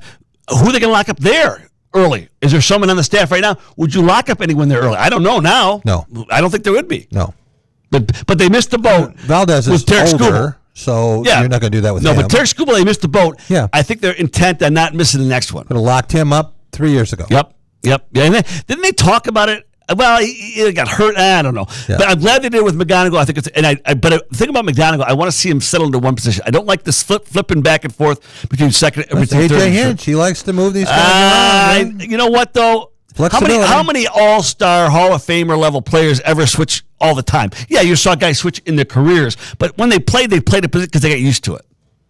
Baez last year was the all-star starting center fielder, and he was moving around. Yeah, I don't know what he paid for that little trinket, but it was a miracle. So, but of course the team is doing better. Again, we talked about a 5-game winning streak. Yeah. But unfortunately, if you look offensively on the team stats, they're still at the lower half of the league at best in all the main categories. If you look at runs scored, they're 20th. If they look at batting average, they're 15th, right in the middle.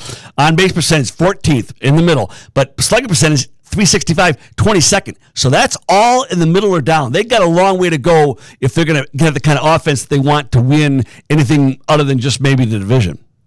It looks like Kansas City just added another run. Not that we can see this, but anyway, it is now 9-7. Yep, it is 9-7. Yep. Yeah, 2 outs here. The bullpen has let down the excellent starting effort of Cato Montero. Yeah, which was surprising to see him pitch a second game like that. Yeah, he was. Say a couple games now. You could argue best pitcher in the with 2 games. He's last 2 games. He pitched into the 7th, and that's when he got into trouble. And his pitch count was low, but they'd already seen him twice. Right. And the third time around seems to be the charm for some of these batting orders to see a pitcher 3 times. I think maybe AJ Hinch would look back and say, maybe we should have pulled him out after those first 6 innings with just 1 run in so far. But hey, that's Ask Jack Flattery about that. Yeah, he knows all about that. He knows all about that. Hindsight's always 20/20. But again, the big thing is they played better defense this week. and they've hit more timely. They're still waiting for their big three to do anything on a consistent basis, but they're hitting more timely, and they're playing better, and they're getting better starting pitching. The bullpen still throws too many balls, and they can't come into a game and throw fire on the flames like today. Good teams don't do that. All right, we are now entering the bottom of the ninth, 9-7. Tigers have 3 outs left. That insurance run in the top of the ninth could turn out to be very big run. Yep, big run. 2 runs is 1 run is a pass ball. It's 2 runs is you got to get 2 guys on to start with, and then move them all around. So that's a big difference. So you were driving here this afternoon. I was. Right? You were dealing with road construction, etc. Did they ever finish that 127? They've always got it torn up somewhere. Yeah, just for you. They know. No, I was backed up today. So you didn't see this rally from the Royals, right? No, I saw. No, I did because I had a meeting along the way, so I'd stopped there. I stopped and watched the game on my TV for a little bit before I left, and I saw the home run by Sal Perez. That's when I left. So that's what I want to ask you about. The home run by Sal Perez. I thought that Carpenter's home run was incredible. Sal Perez is an unbelievable bad ball hitter. He was on his right knee. His right knee is on the ground when the ball. It's amazing. Manny Sanguin. Remember Manny Sanguin? Yeah. He could hit a pitch thrown anywhere. What is it about catchers? Yogi Berra was. They know the strike zone. They know the strike zone. And they don't care what it is because they'll swing at anything. And Yogi Berra was a great bad ball hitter. Yeah. Sal Perez will not walk. He doesn't do it. And you know what? But if I'm the pitcher, and it was a bad pitch, you're right. I can't let Sal Perez beat me because there's not many bats in the lineup that'll beat you, right? There's him and Witt basically right now. Yeah. Right. But if you hit a bad ball, you really can't blame the pitcher for that. If it was a throwaway pitch, but Sal Perez, like a waste pitch. Sal Perez is a Hall of Fame hitter. Yeah. What are you going to do? It's too bad on a game you thought on a getaway day. If you get a 6-1 lead to 7th, you better win that game. All right, let's switch to the Detroit Pistons. They start the playoffs, Jack, this Sunday. Sunday, and Wednesday. Wednesday is their second home game. Then they go on the road to whoever ends up. Then their third game, I think, is going to be. The third game would be back home, or the second, and third, fourth games are going to be on the road. The fifth game back home will be Wednesday the 29th, if necessary. And then they go to Friday the 1st for Game 6. And then I think Sunday would be Game 7. Yeah, Sunday the May 3rd would be Game 7. And who do you think they're going to be playing? Well, that's a good question, Jack. I think it's a toss-up. I don't, does any team of those 4 playing teams make a difference? They're all about the same, aren't they? Well, Miami is out. Yeah, but they were all about the same level, though, right? Would you have picked any of them to say, well, they're hot? None of them are hot right now. They just kind of finished.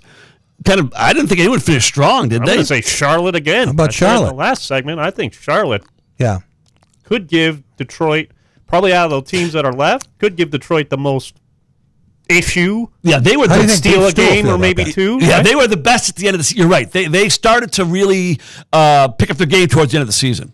But, so everybody's in but that one last spot, I think, now. Everyone else has decided. TBD, the other TBD who played the Thunder, so they're still waiting for those last 2 games. What do you think about the play? Do you like the play-in, Jack, versus just finishing and starting the playoffs? I do, because I think it keeps more teams in, and I want more teams in and fewer teams tanking. Yeah, and the thing is, it's not like those 2 teams were 8 games apart. They were all so close, and you're right. I think that's what it's like the wild card in baseball. The more teams you keep in the race, the longer, the more that the fans come out, the more there's interest in the sport. So, but the big, obviously everyone's healthy for the Pistons. I want to say something. One of the things that kind of got past people, I want to make sure I bring up the Kevin Huerter trade. Okay, Huerter. That was a huge trade, not just because now he's starting to contribute, but Jay Ivey, as it turned out, must have had some real issues even in Detroit because he was cut. Right, he's out of the league. But here's a hidden thing: they moved up 7 spots in their first round pick. That was part of the deal, is they would get the flip on the other pick. So they moved up 7 spots in their first round pick, plus got a workable, usable guard. Good trade for a guy that would have been. They probably would have cut anyways. Apparently, he had a lot of issues inside the locker room as far as some of his beliefs and his political stances. I think that's part of the problem why he wasn't playing as much in Detroit. We didn't know it, but it's pretty clear that was how he was going. So great trade. I think for the Pistons. Hey guys, here come the Detroit Tigers. They're coming back, and nobody else. You get a leadoff walk No, you get a leadoff single from Gleyber Torres, and then a walk on 5 pitches for McGonigal. You walk a guy with in the 9th inning with nobody, with a guy on already. Make him hit the ball. Doesn't look like the Royals are planning to do that. Oh, man. So Kerry Carpenter is up, bat. and he can win the game with one swing of the bat. Wow, that would Kerry Carpenter parks this, and the Tigers win 10-9. Yep, and then Dingler, who is Dingler is on deck. He's been the high. If it wasn't for Dingler, McGonigal, and Keith, this season would be a whole different story. Dingler has been the most consistent hitter other than McGonigal right from the very start. And Colt Keith, again, that left-handed bat, he adjusts. If you notice his swing, it's a lot quicker. He doesn't have that big sweeping Riley Green. He's got that base hit swing, which really has paid off very well. And Dingler, I tell you, the list of catchers between Dingler and the top of the list is getting shorter and shorter, it seems like every game. Let me go back to basketball for 1 second here while we're monitoring the Tigers in the bottom of the ninth. Yep. Did you hear the NBA ruling on the 3 cases to get a waiver on the 65 games? Oh, I knew they were. I didn't hear what was came out this afternoon. Okay, I didn't hear it. Anthony Edwards. Denied. Okay. Luka Doncic. Yep. He's okay. He's approved. Okay. 64 games. Okay. Before he got hurt. Okay. They said it wasn't a matter of him sitting out voluntarily. They're going to make a special case. Okay. And Cade Cunningham, 63 games. What did he say? He's okay. Wow. So he could be first team all NBA. How about, again, he was legit. He didn't sit out any games for health, reasons, or what do they call injury preservation. Well, that's great. Those are good rulings. Kerry Carpenter just struck out. Okay, well, it's still 2 men on with 1 out now, right? But you got Dylan Dingler up, but a home run wins it, and a double play ends it. Yep, and you got Riley Green on deck with Colt Keith in the hole, so 2 good left. How about a walk here for Dylan Dingler and a grand slam home run? Who's the pitcher? Is there a right-handed pitcher? Do you know, Rob, for the Royals? I don't know. No, it's right-handed thrower. Okay. That's good with 2 lefties coming up. Yeah, that's not bad. But a good time for them to go to the pen and bring in a lefty. They might. Or they probably would let this guy pitch to Dingler. Well, they'll let him pitch to Dingler, the righty and right. But they'll probably bring in a left-hander to pitch to Green. Unless this is their closer. What's his name? Lucas? Is it Irsig? Is he their closer? I think so. Yeah. Okay. Well, they make. If he's their guy, he's their guy. 2.70 ERA. 4 strikeouts so far this year. So what happens here, Jim? Give me your prediction. Do the Tigers win it, tie it, or lose it? Obviously, my heart always says they're going to win it, but my head says they're not going to. This is going to be it. 2 more outs, it'll be. Yep. It's cold, kind of rainy day. It started to get a little chillier, and again, it's getaway day, Yep. And I just again play it out is why. But my bet would be if I was betting, I'd say no. But there's nothing better than a walk. I mean, imagine going on a road trip with a walk-off home run, give you 6 wins in a row, give you over 500. I mean, it's all set up for the Hollywood ending. And you got some home run hitters, right? You got Dingler, you got Green, and you got Colt Keith. So it's not like we got Baez up there. Yeah, and Steve Wade in one of our text exchanges here is saying Tigers don't bunt the runners over. Because nobody bunts the runners over. Very, very few teams are bunting now. I saw the Rays last week, though. They won a game with back-to-back bunts. I love once in a while. We saw it in the playoffs, remember? Yeah. But you know what, Carpenter? You have them bunt now. A base hit ties wins the game. Not just. I just don't understand. Line out by Dingler. Lined out. To second base. So 2 outs. Hit the ball hard. 2 on. Riley Green. Feast or famine, strikeout or home run. Here it comes, right? One or the other. Well, as far as the road trip goes, I went and what I mentioned Riley Green. We're going to talk about Riley Green on our show coming up with Boston Rob on baseball this week. I have a little different take on. I'm actually hear Rob what Rob thinks about my idea about Riley Green. So we'll talk about that in the show coming up right after we're done with Jack's show. Yeah. All right.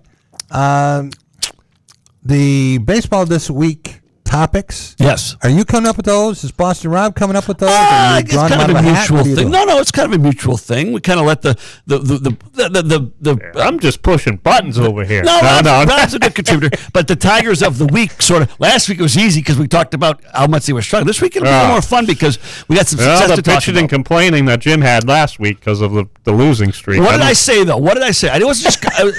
I gave you 3 specific reasons why they weren't playing, why they weren't winning, right? Well, yeah, I mean, and they fixed 2 of them this week, and they won 5 games. So I don't just fire the coach. That's never my.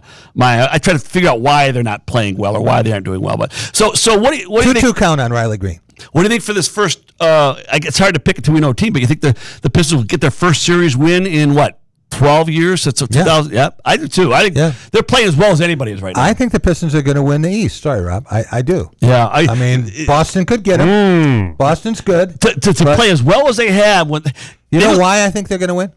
Defense. They're consistent. No, because of what they went through last year with New York. Oh, defense. Brutal about being a ladder, right? Brutal series. You got to take the step. Yep. And I think they took the step. Remember, the Pistons they had to get by Boston. That was the big step. And they get by L.A. and then Chicago had to get by the Pistons in their step ladder up. So I like it. I like it. But I think this team has been so consistent, and it doesn't matter who's in there and who's hurt. They seem to just play as hard and play as effectively. So there's deep a team as you're going to see in the playoffs too. And again, knock on for Micah here, no injuries. Well, you will be down there Sunday. I plan it. Yep. And I'm hoping that we'll both be there. Is that Wednesday? You thinking about next Wednesday? Yes, yeah. Okay. Yes. I would like to come down next Wednesday. Yep. Be a good day to do the show there. Because there may not be a Wednesday game that next one. I'm hoping I'll see Miles Bridges. Ah, okay. Which would be that'd be fun. Yeah, a nice hometown angle. I saw him this fall. Actually, he was at Michigan State in September. Oh, okay. How about ladies and gentlemen? We have a tie game. Wow! See, shows how much I know. What a clutch player! Shows how much I know. Right, 2 runs score. Double now at second, 2 outs. That was a 3-2 pitch too. Wow! Take that one, Steve Waite. Yeah, how about it, Steve Waite? I feel like calling him right now to get on the show. Why don't you? Yeah. The show is over. And now he's lucky. Get him on baseball this week. Here's the worst thing they'd want on a getaway day: 9-9 in the ninth inning, and the Royals probably have a plane to catch or something. But so they still have a guy in second. If they win the game, base hit wins the game. Yeah, right. And who's up? Cole Keith.